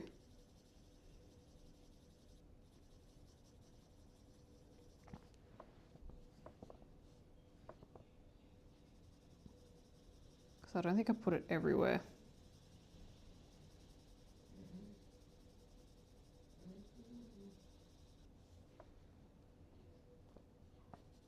And we can also marry it up with that deep fuchsia that we just used. You could blend it into there. Just do it subtly, just a little bit.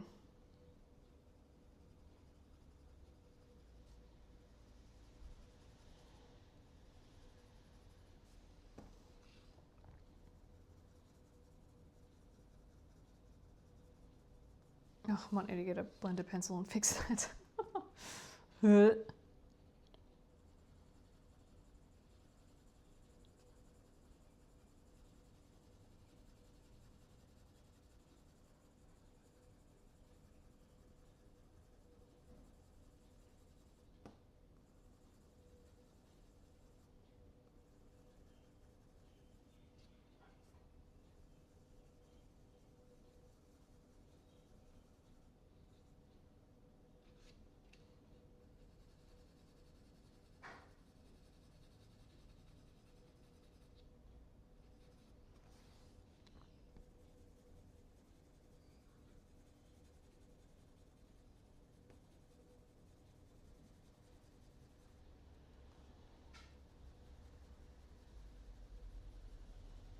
And it kind of looks nice, just, you know, randomly placed everywhere. Again, if I did too much of it, it might look a bit forced.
Okay, where else can we add it? Maybe a bit down here. Oh, trying to get the flat side of my pencil so that it blends out.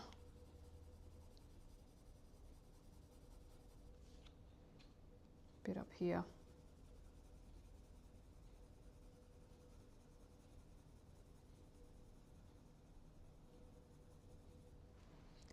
And let's try our very best. I'm just picking the page up. Sorry if it's out of focus because the camera is going to focus on what's closest to it.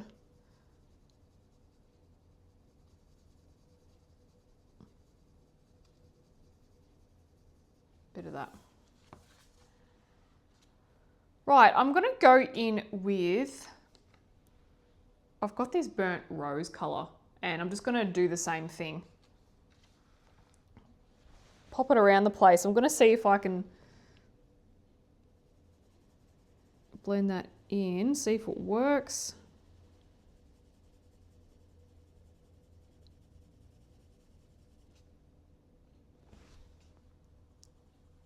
Could even just like bring it up a little bit.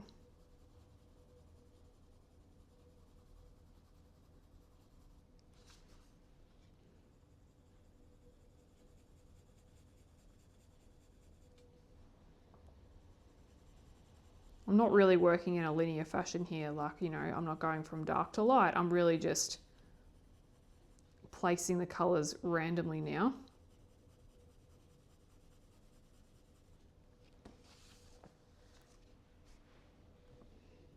Layer it over the top of some purple. Bring it up a little bit into the lighter areas.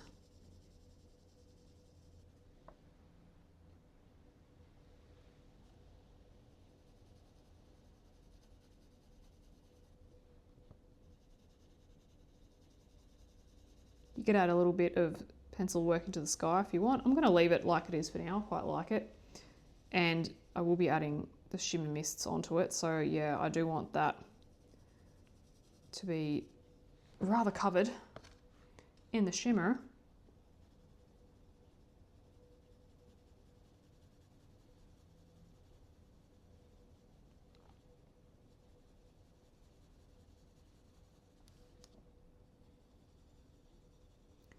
So if you're not going to go with the apricots and oranges and pinks today in the Neocolor 2s, just choose whatever colour combination you like, or whatever group of colours you like, and then just find your pencil colours that are similar. They don't have to be exact, they could be quite a few shades off, but just something that's going to be similar. So I've got dusky oranges, I've got a pink and a purple, got a couple of peaches.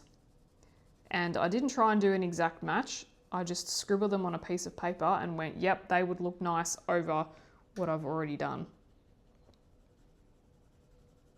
So you can apply this technique to any colour combination. It doesn't need to be these.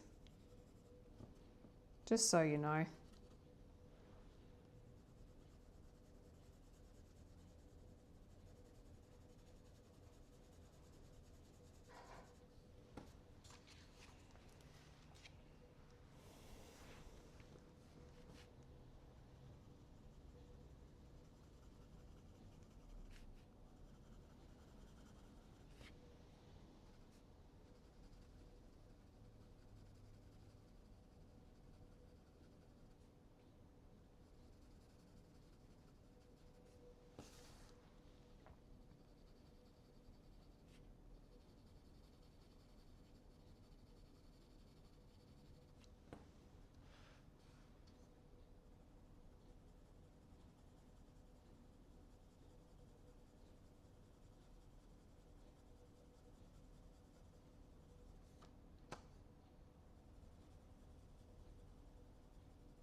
Okay, let's try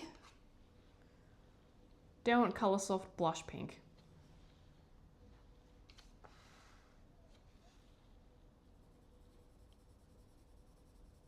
Again, just very lightly. This is more about the subtleties, I think.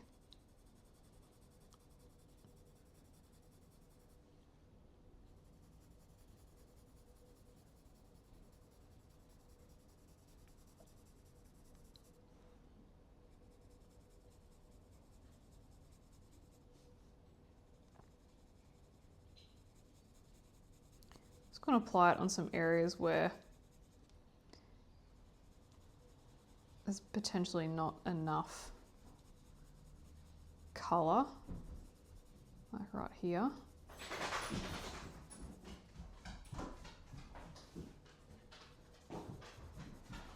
Excuse my dogs.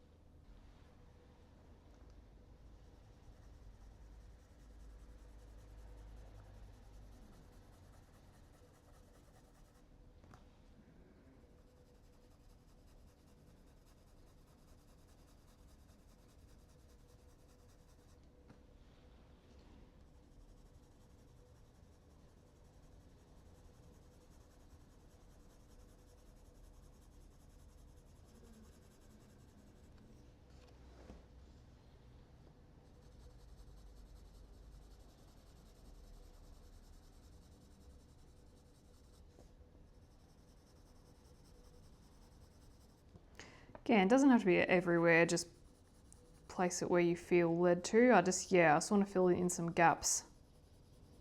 It is all very subtle, again, but it does make all the difference.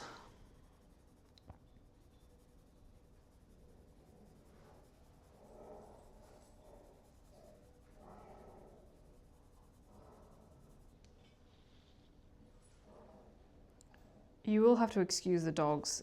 They're playing and I'm going to let them because they don't often play. They're chewing each other's ears on the bench. On the bed, sorry, not on the bench. It sounds ferocious, I promise you it's not.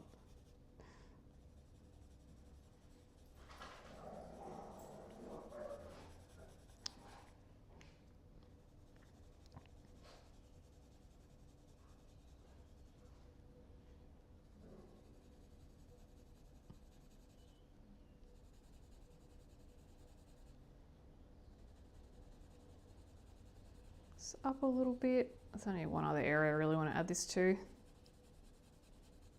Just a bit of something.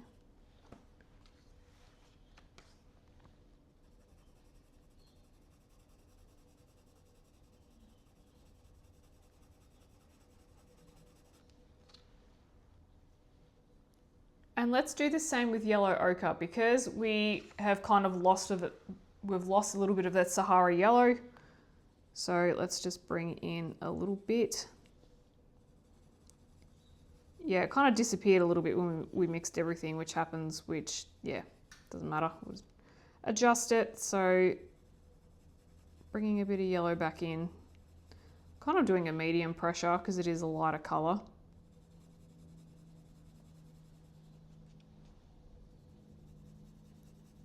And I'm just going to randomly do it in areas. It won't be everywhere. Just to bring in a little bit of yellow.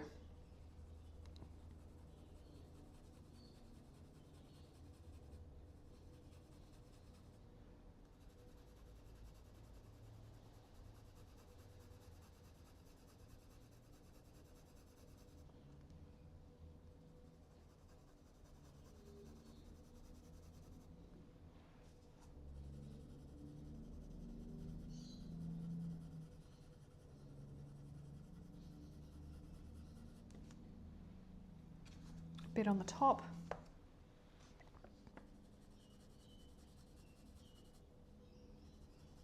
Thinking maybe we'll do and I am well aware that I might change my mind. Maybe pink outlines on the clouds, given that the sky is pink. If I can find an acrylic marker that's light enough, then we will use it, but we'll see.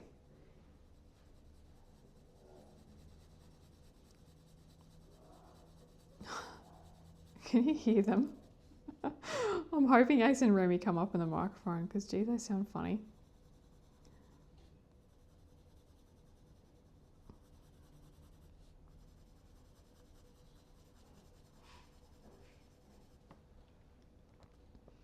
Yeah, like I was saying, I kind of, when they do play, I don't like to stop them too much because Ace is 10, he'll be 11 this year, and he kind of gets a bit old man grumpy sometimes, and Remy loves to play, and he's got to be in a certain mood for it, and yeah, I want to encourage that side of him.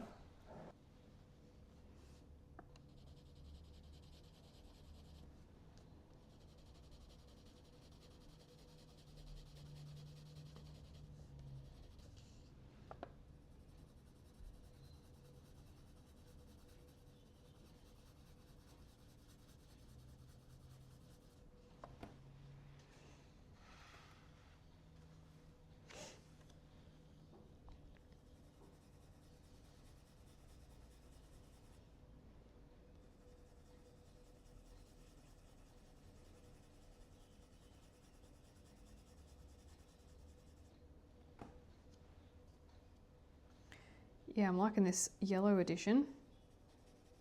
Got a couple more colours I want to run through.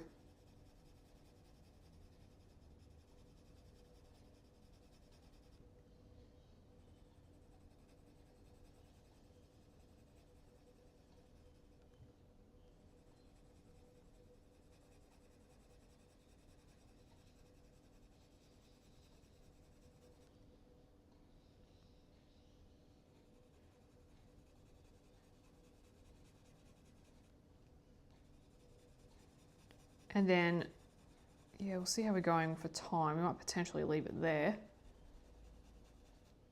We'll see.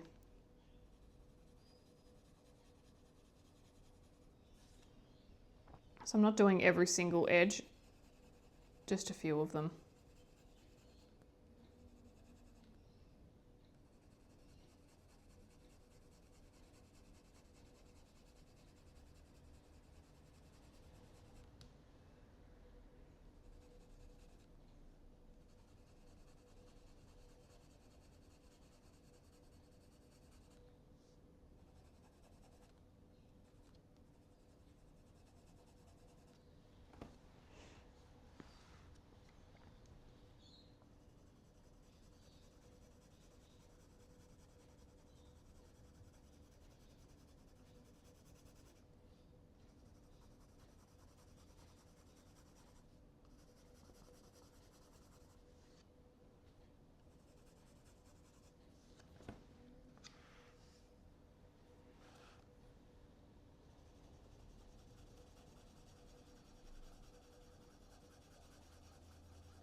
Okay, that's the yellow. Now let's have a look at, I've got a HOLBEIN here, and this is Salmon OP028. And let's have a Ghosty. Again, we'll just smatter through some more colour. You could do it with the yellow, you could do where the yellow wasn't. It's really up to you.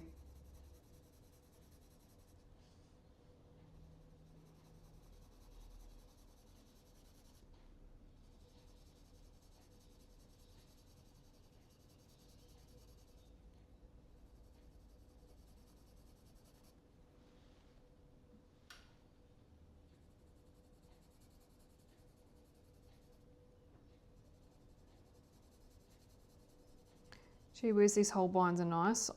If you saw, it depends if you like haul videos or not, but I did a video recently where I unpacked an art order that I did and just kind of went through some swatching and whatnot, and bought a couple HOLBEINs just to see what I thought of them and how they went for skin tones and whatnot, because I'm low-key just thinking of slowly replacing my Prismacolors because I'm getting a bit over. What did I call it? I think I called it like Prismacolor roulette or something, where like just the quality and things like that, and I wasn't quite sure if my style suits Prismacolors anymore, etc. And the Holbeins feel really good, so I think I'm potentially going to, as I chew through the Prismacolors, replace them with the Holbein duplicate colours if they have them. There's probably some colours that I might keep, maybe.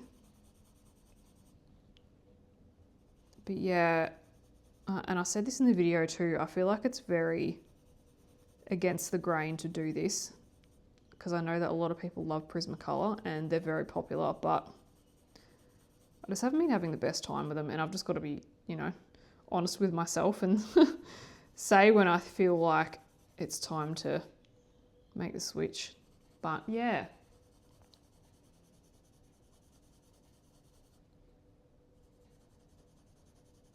But yeah, I don't want to, you know, get rid of them right now and waste all the Prismacolors that I have. I can just use them up first.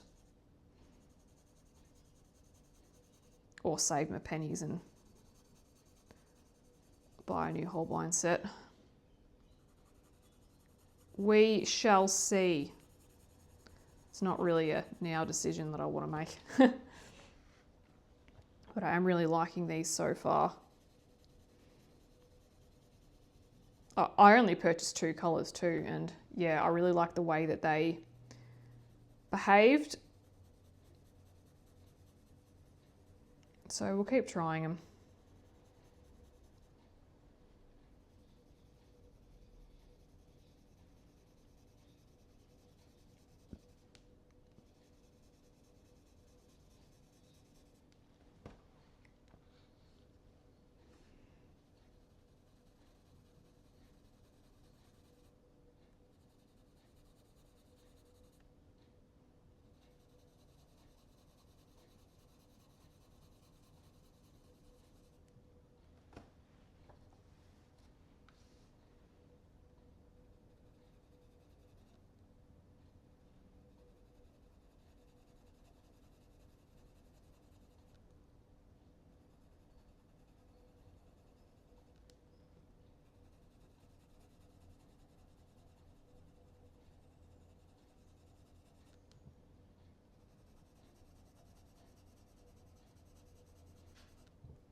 Oh.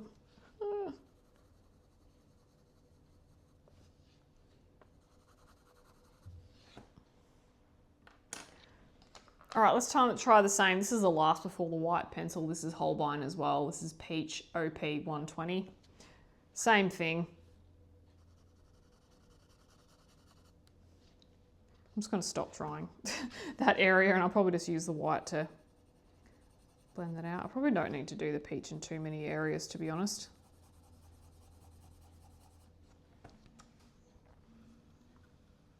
Just in a couple.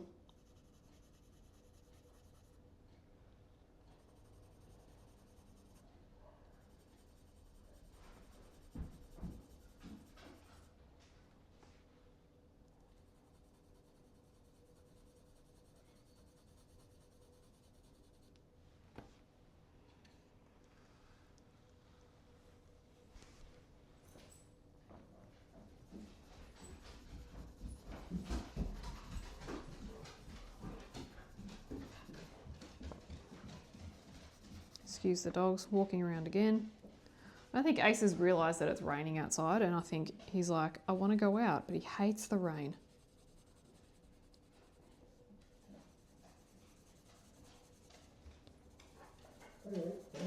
Really, Rem? You want to try it, do you?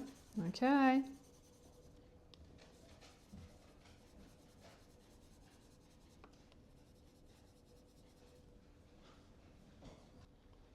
Okay, now let's look at Chinese white and the Derwent drawing, or just any white that suits you. Mine is little. I have to hold it like this because it doesn't fit in any of my pencil extenders. I have the Derwent ones, and even in the big Derwent one, this doesn't fit, so I'm just gonna have to squish it like this. And I'm just gonna do some of the highlights.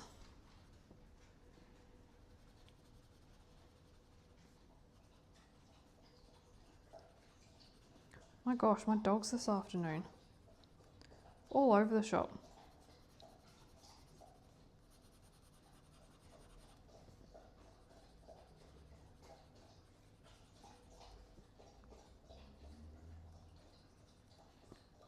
So I'm just going to re-establish some highlights with these. Where I can. Again, it's a very subtle thing, and I don't necessarily need to do it everywhere. I'm just going to kind of pick where I think it needs to be.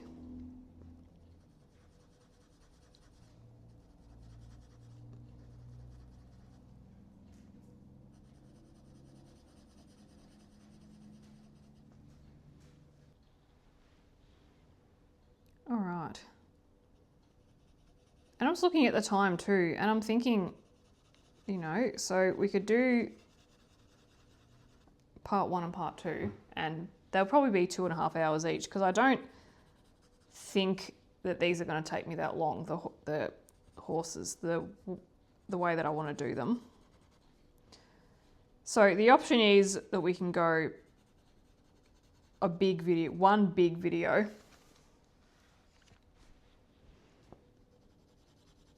or just break them up in roughly 2.5 hour parts, which I'll probably just do that.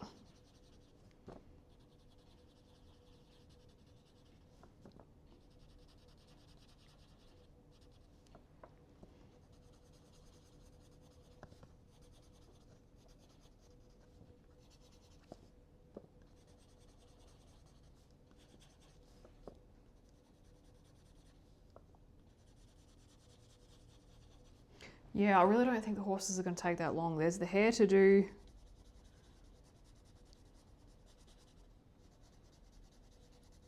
There's, yeah, their bodies and the wings.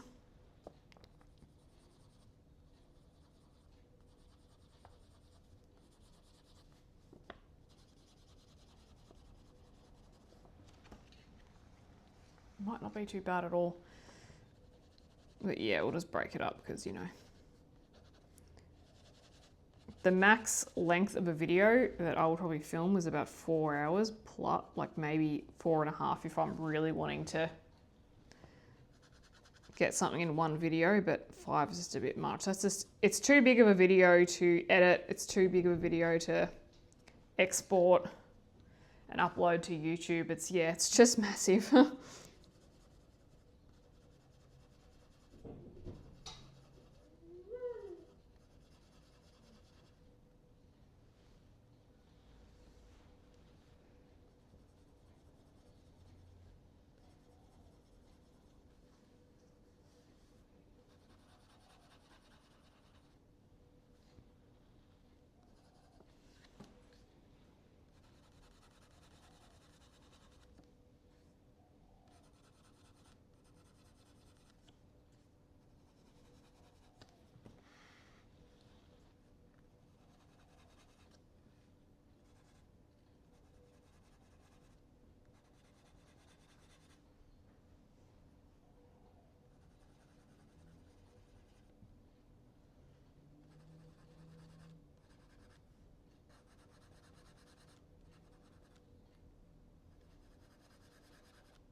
Let's try and get this sorted out, hey? This part here. I do have a blender pencil that I could try and use, but yeah. Oh, that's all right. I think I'm gonna make it worse.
Actually, you know what? Let's get some hair done because all the stars and the rainbow, that they're going to take a long time. So let's get the mains done.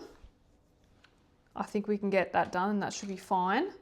So continuing on, yeah, with just this little purple theme. So we might start with grape in the DERWENT drawing.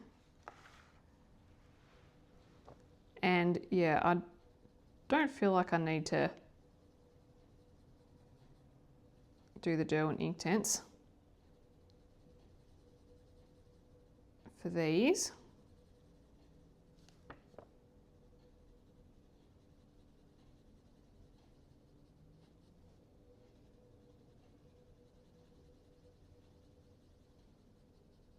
I'm just going to start from the edges and work my way outwards.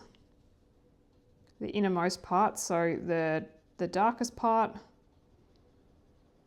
objects that are, hair strands that are underneath, shadows and things.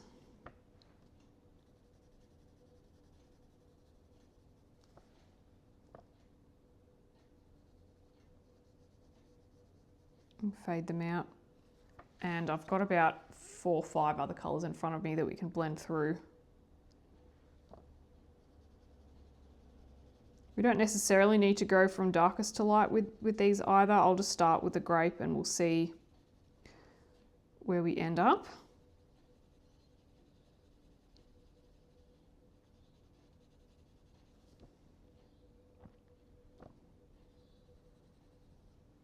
I've got some more like periwinkle blues that I want to add in light purples.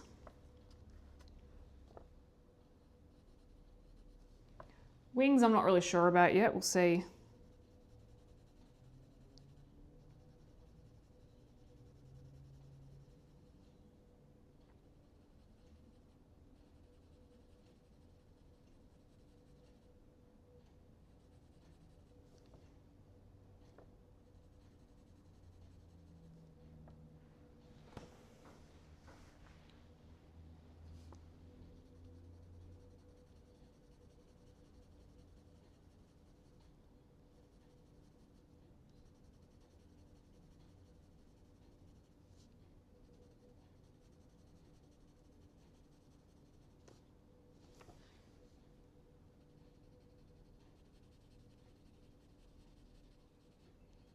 It'd be cool to make the wings glittery though.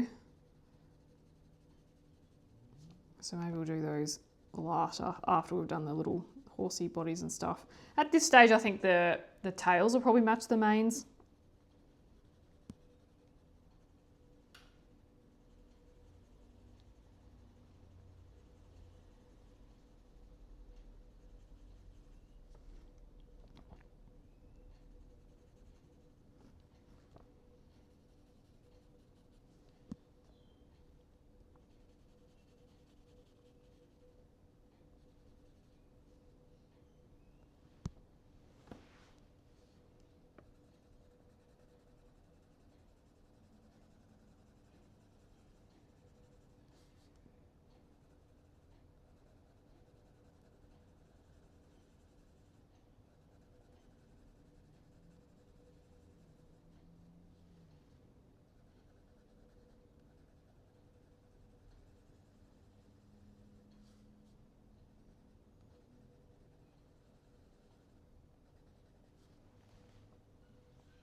So I'm just continuing to start from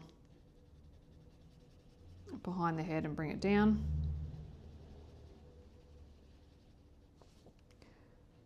These are just the darkest areas, yeah, like I was saying, just for now, and then I'll probably like bring all the other colours through and streak them out and things. Mix them all in together. The hair will have some light structure to it, but yeah, it's not all going to be like a smooth gradient, I don't think.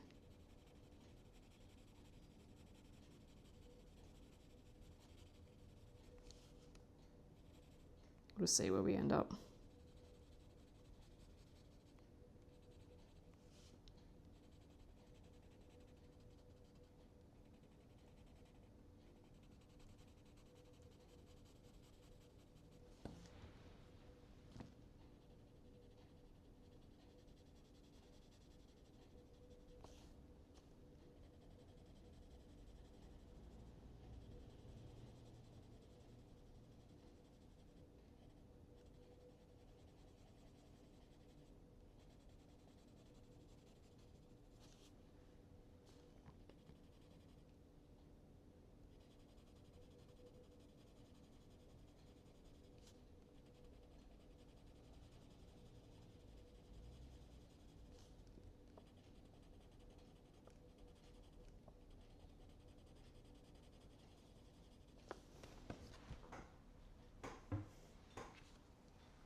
Probably cover up this part too because his grape is so dark. There we go.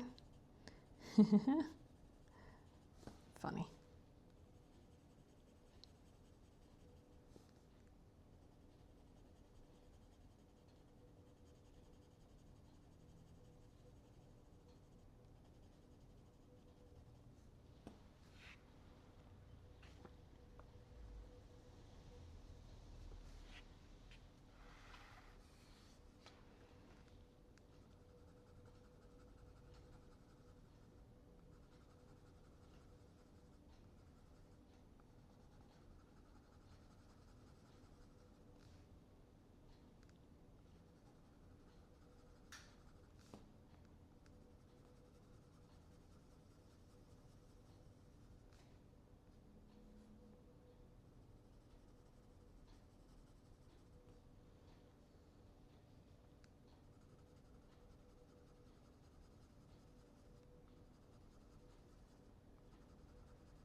It's funny, I used to do hair the exact same way every time,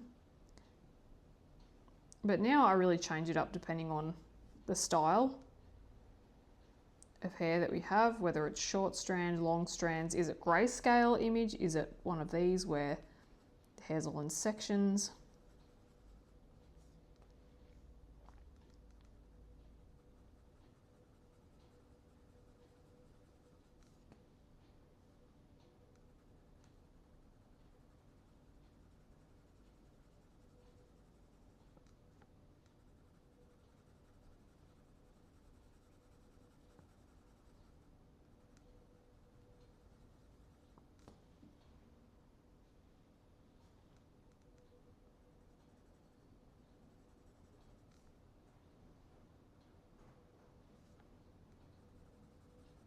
Going to bring a bit of shading under here because this would be tucked under, and I might go back and do this as well because there's a couple of longer strands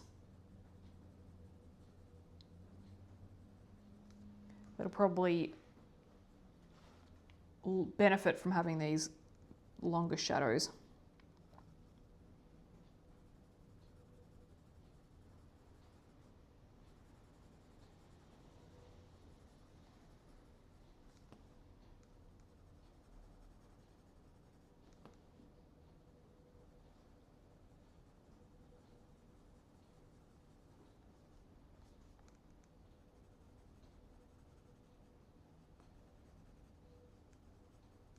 So you don't just have to colour it in a line and go from light to dark here.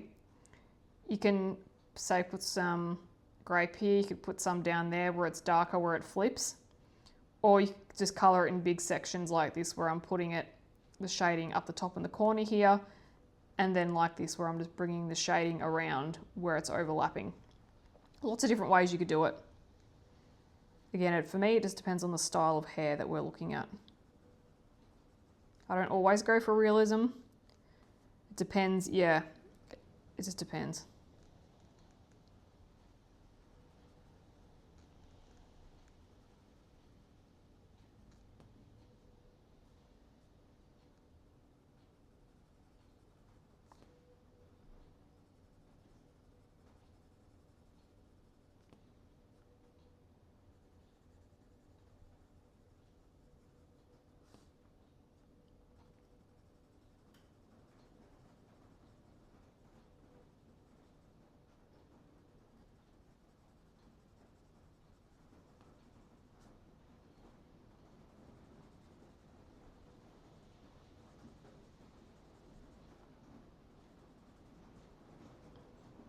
Yeah, it is really raining outside now.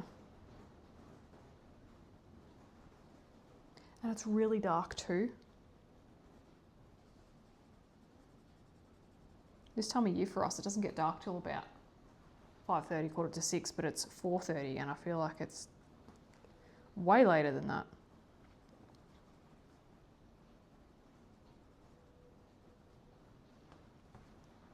Okay, so let's go back over here and just redo some of these shadows. Let's bring it around.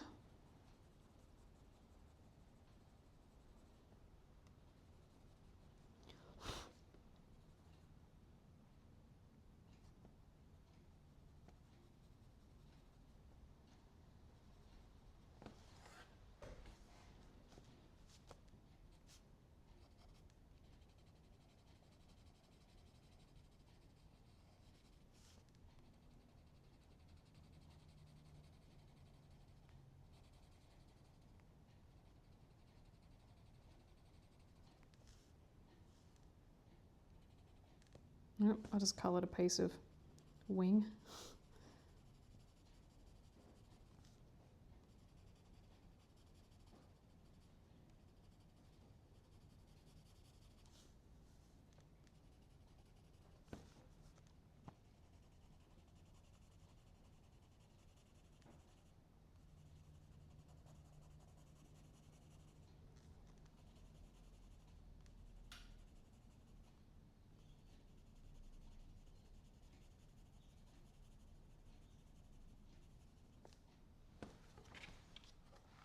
Okay.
Let's just do the tails. There's only like 2 to do. It'll be right. Here's me. Oh no, we're just gonna leave it at the clouds. Da, da, da, da. And now it's like, no, we're doing this. It's just, yeah, all that outlining will catch me off guard. I know it. It always does. I think, oh, it'll take me 5 minutes. It will take me like 40.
So again, I'm just putting my shadows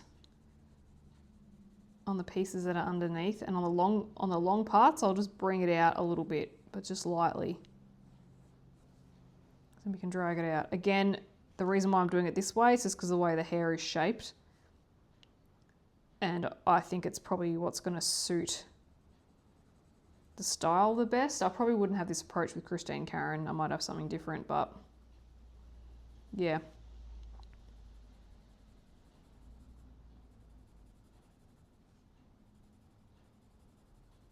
I mean, I could certainly try it with one of hers, and yeah, might like it.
Okay, let's go a bit under here actually.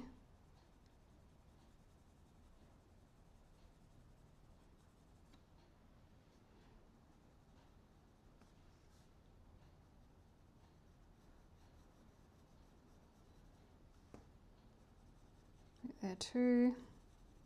Just being rough with it. Because they're wax pencils, you can be a bit like that, and then we can just smooth it out later on. It's kind of like carving in where I want the shadows to be right now.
Bit under here as well.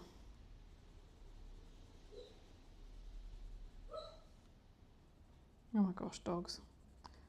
My dogs are so noisy. There's always something going on. Dreaming, playing, sooking.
Okay, that is pretty much, I think, it for the grape.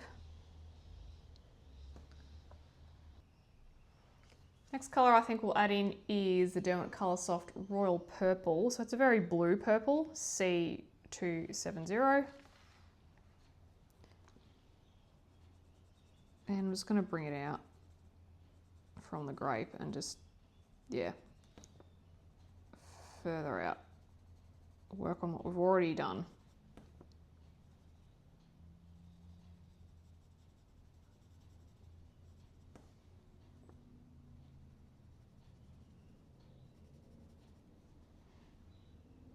In a way, the hardest bit's over because you know where all your shadows are going to be. Now you just need to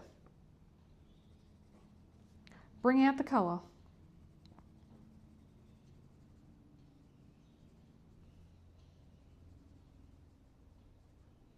Just drag a little bit down.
Bring it down along the line where the grape was.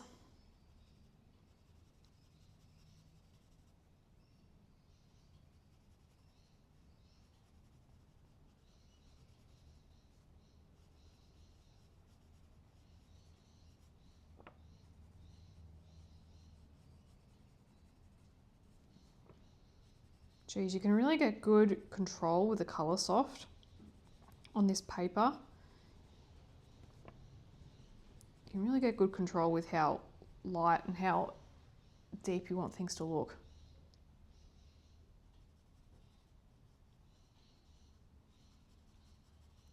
Yeah, there's some pencils where you might vary your pressure and things so much, but it's not that much of a difference, but these there really is.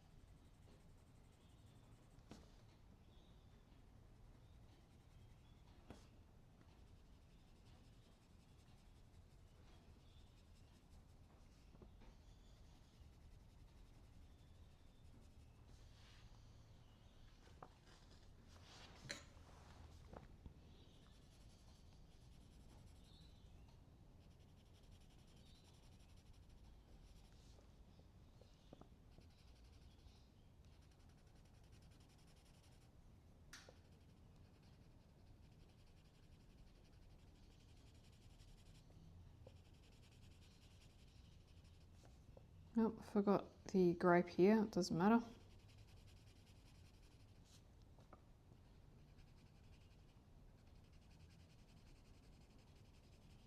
I think I want the wings to be on the golden yellow to white, so like the cream side of things. Could go blue, but it doesn't really, there's no blue anywhere else, and I'd prefer like warmer tone wings because all the clouds are really warm. So yeah, we might go some gold. Like some creams, ivories, maybe that yellow that we had before in the clouds. Could do a bit of that.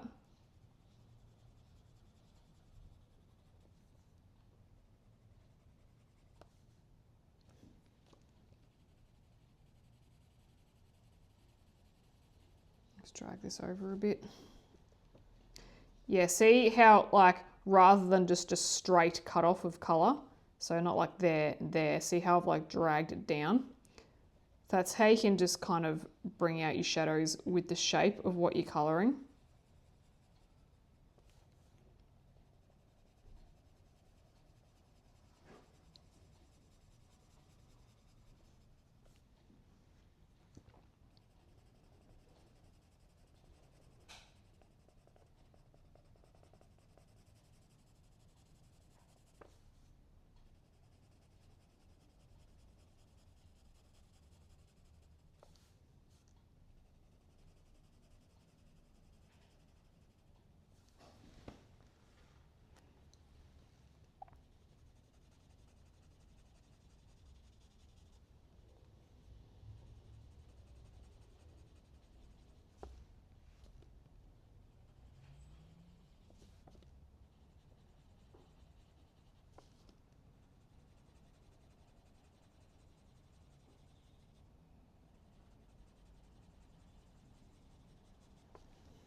Same thing with the tails.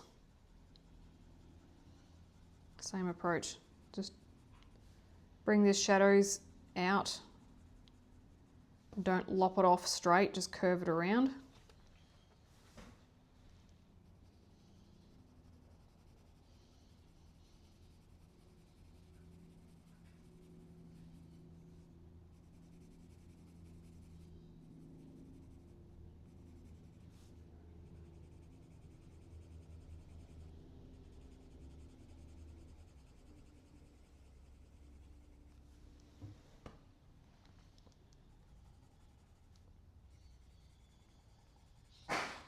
Oh God. It's one of the dogs just coughing. Are you okay, buddy? Wow.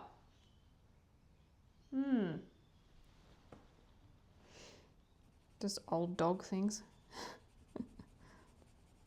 He's not that old. He's 10. He'll be 11 this year. Like, he's technically a senior, but I don't know. He still runs around heaps. He's got no issues. He's quite fast. They're sport dogs, so, you know. That's what I tell myself anyway. He's fine.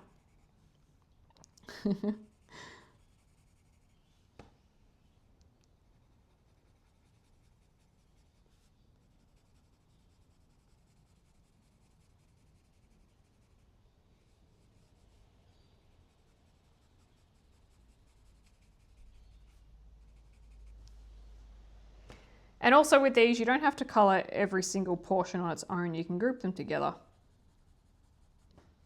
Sometimes you can get a better effect that way.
Didn't drag this one down as further as I needed to with that first colour, but that's okay.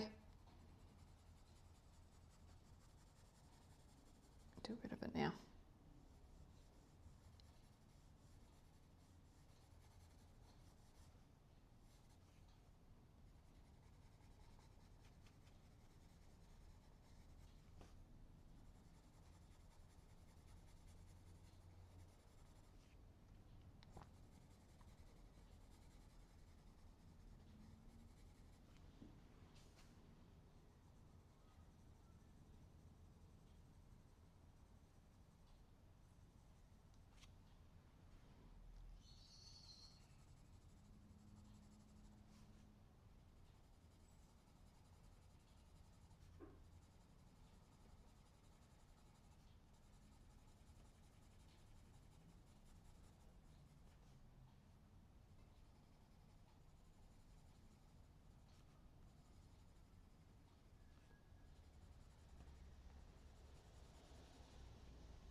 All right, one main to go with this colour.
Soon, Remy.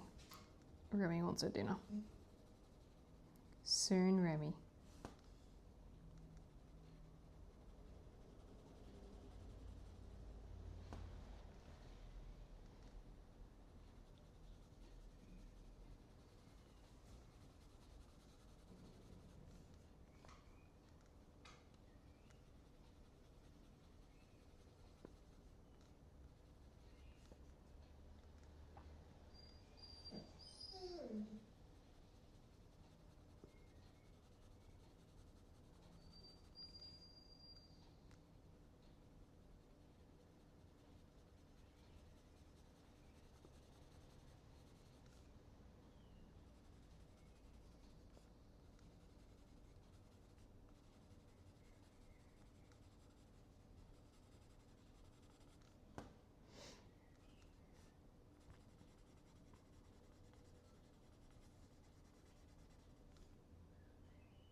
There's a couple of longer bits we could really just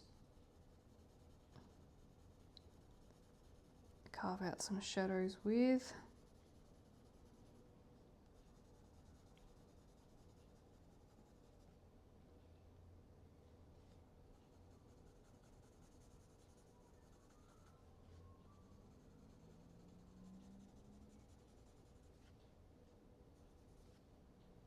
So I'm just looking at my colours and I've got like a pink purple that I want to throw in for something different, and then we start getting into the lighter colours, so I don't want to sell myself too short. Oops, completely missed the line there. We're pretty good though. There's a couple down here.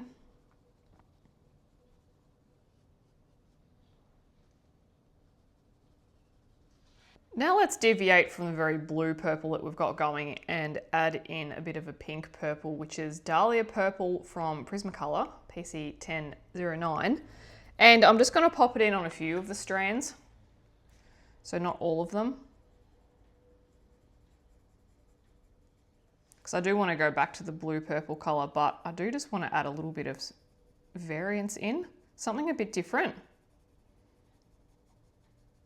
And I'm just going to follow kind of the same principles that I was using with the other colours.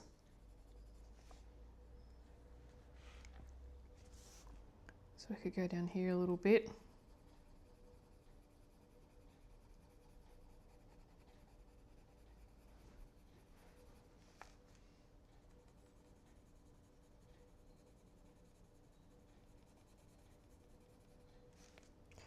Just something a little bit different.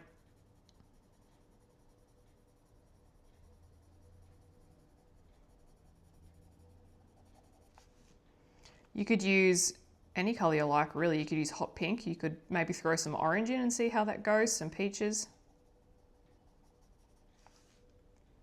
The difference is subtle, but often, yeah, if we've got repeating elements like hair strands or things like that, I do like to throw some random colour in.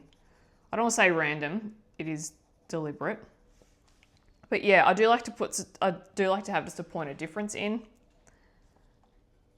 Bit of variation.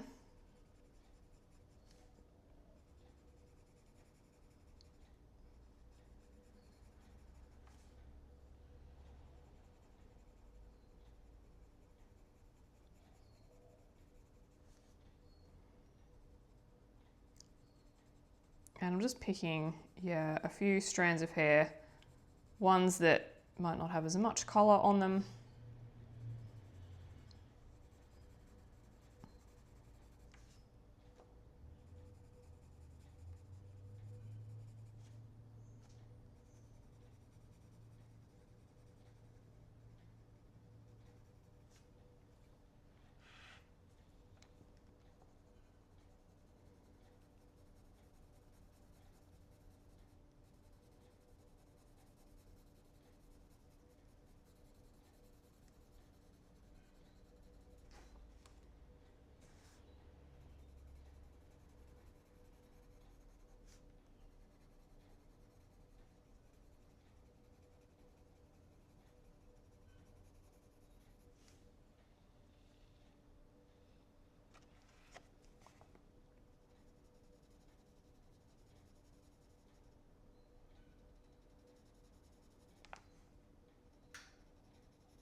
I really like how these tails are looking. They're looking so good.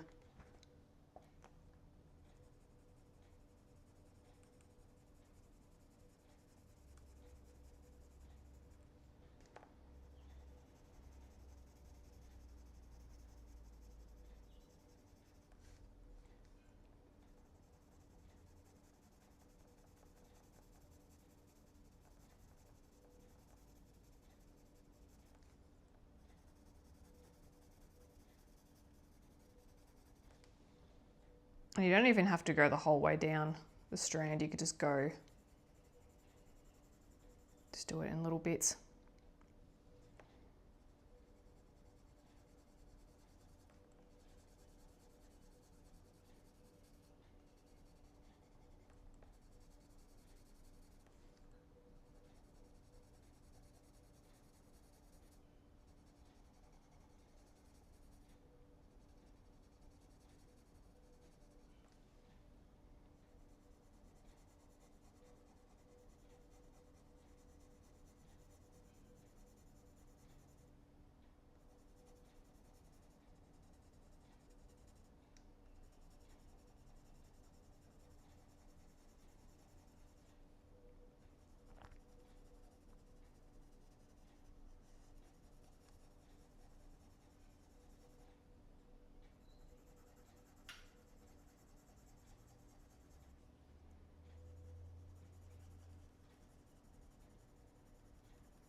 Okay, that'll do for that colour, I think.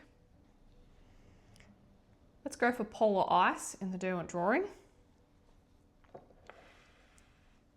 And this is kind of going back to, yeah, a bluey purples. Polar Ice is more of a blue than a purple, but yeah, a very blue periwinkle.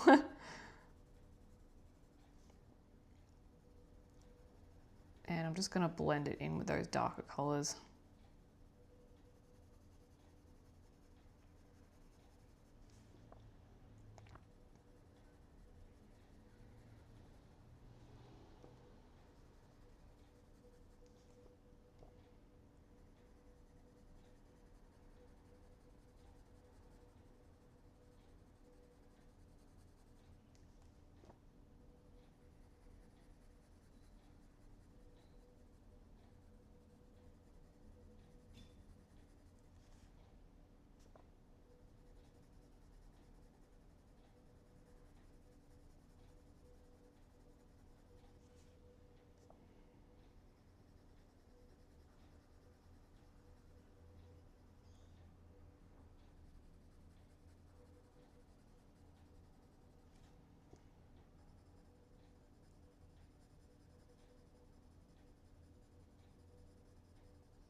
And it is very tempting, I think, with the Derwent drawing to, just looking at it, the tip, to press hard to get like instant vibrant colour payoff, but I'm just going to snap them so I won't.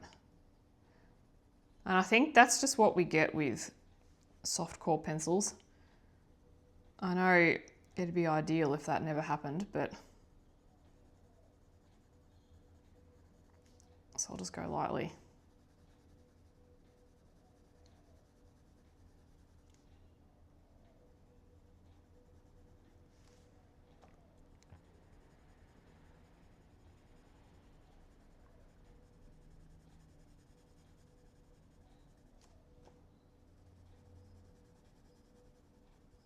Lightly and more layers.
I do have this bulldog clip down here because this page is quite curly. No matter how, see, it just sticks up, no matter how much I've been flattening it with a book when I'm not filming. It's just making it very hard to colour on with that there.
Yeah, the other reason why I put the Dahlia purple down is because both the darker purples and the Dahlia are kind of reacting with the polar ice differently. See how this one here looks really bright? These other ones are a bit more muted. So yeah, it's how we can kind of get some nice color variance as well. It's not just, you know, picking the Dahlia purple for its own characteristics, but also how it can interact with other colors too.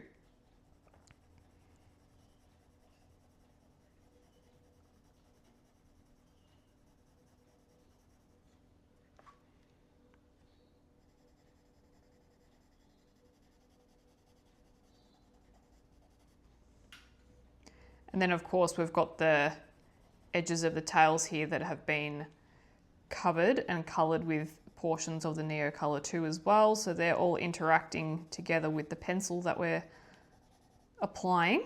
So yeah, we're just getting some nice little variances in our work, which is cool.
Yeah, I wouldn't want it all this bright, but I think it's really effective when some of it is. These little pops of colour.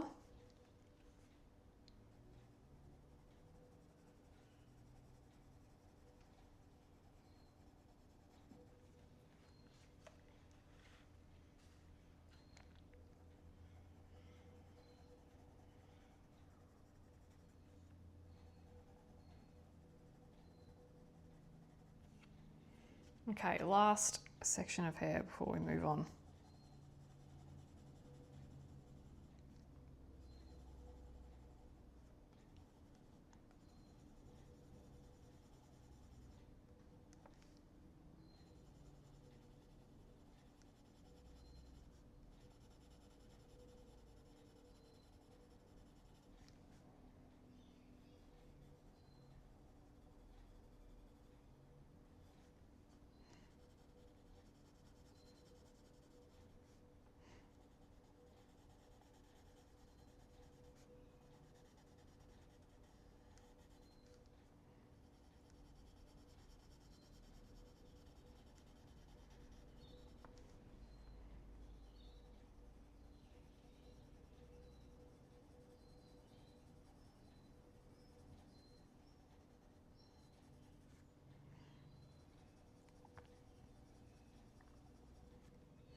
Rightio, our next colour is Grade Lavender PC 1026 in Prismacolor.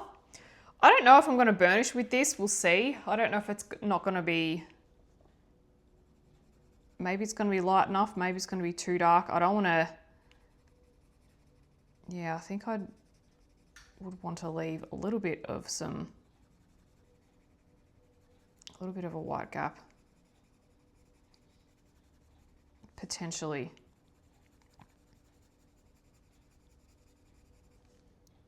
Yeah, I'll do most of it, but we'll leave a bit for some white pencil because sometimes I've been caught out before where I think, oh yeah, I'll burnish with this light green or, you know, some kind of pastel-y color, and it's just not light enough. And I've ended up regretting it a little bit. So I can run it over the darker areas and some shadow areas, but not everything. So I want to maintain these really light areas because the contrast is what makes everything look in depth. My favourite one is this ponytail down here. Oh, I just love it. I love it so much. I don't know why, I just do. It's just worked out really well. And you'll have that sometimes. It's like, I don't know how, but I love it.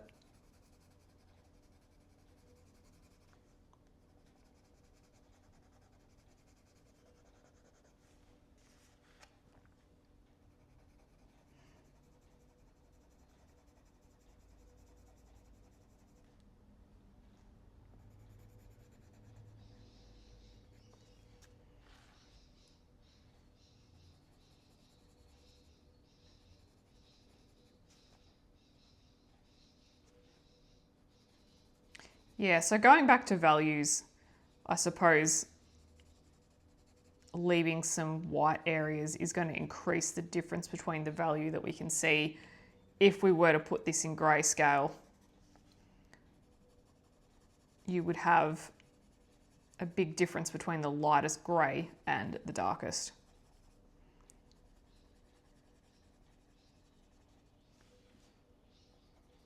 And I think, I don't know, in my little opinion on the internet, that value to me is probably more important than colour, to be honest. Because you know how you can, you know, people that do charcoal drawings and things like that, they're all in black and white.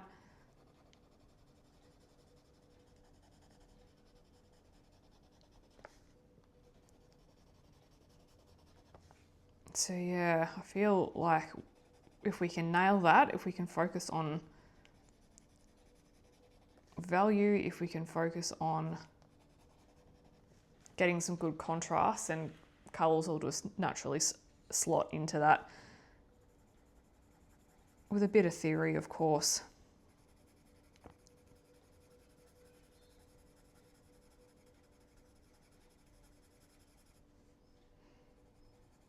Yeah, especially on this tail, my favourite section. I want to maintain these lovely highlights that we've got in here.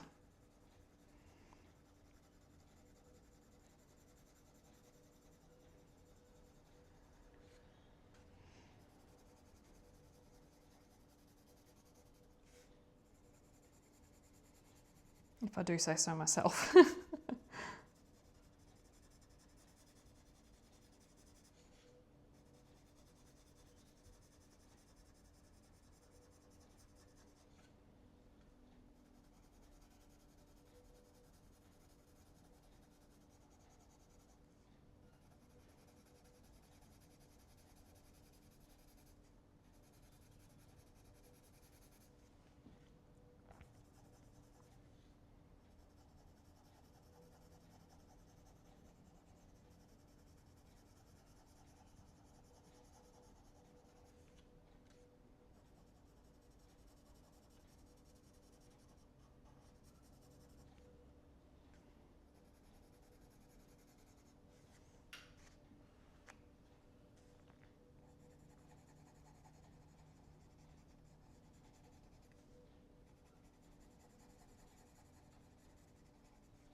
All right.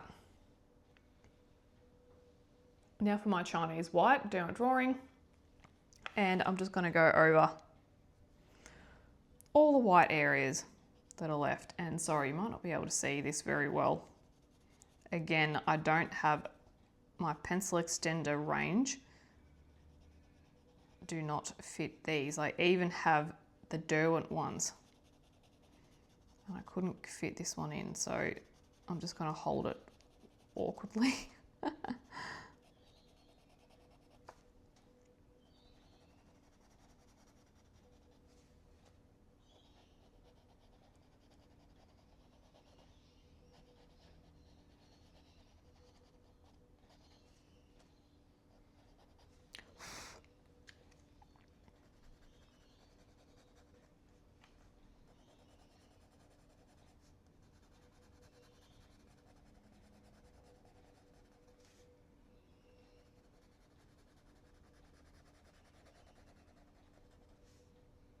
Did I just start this one and then move up to there? I don't know. I think I did. I don't know where I went. Who knows what I'm doing? We're going up the garden path.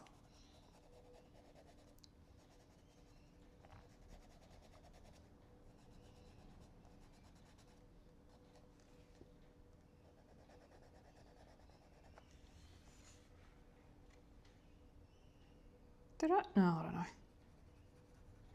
I don't know. I can feel, yeah, I'm just like, you can, even if you can't see sometimes where you've gone, you can kind of feel it because there's a bit of resistance when you push on it. Anyway.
Alrighty. What do you reckon? I think we might leave it there. Yeah, and then we can do the rest obviously in part 2. So there's our double page spread so far. What do you reckon? I'm really happy with it. I'm thinking of using and I've got some little tests in front of me with these stars. This was left over from the last colour along. This one is Sakura, this one's Toolie, and this one is Artex. And see how they've all got a very different type of gold base? This one's almost orange, but I'm thinking, because when I do swatch this one is quite shiny, the Toolie one. I'm actually thinking of using the Toolie one on all the stars as like the base, and then we can pop some glitter on top. Yeah, because I have used the Sakura one quite a lot, so I'm thinking of just giving the Toolie one some love, and if we kind of put them either side. I mean, either will work, but if we use this orange one, we can really get the tones out of the clouds. So yeah. So yes, we'll finish off the page in the next video. Thank you so much for joining me today, guys. Really appreciate it. Love that you guys love the color alongs, and yes, so we will continue in the next video. Have a good day. Bye-bye.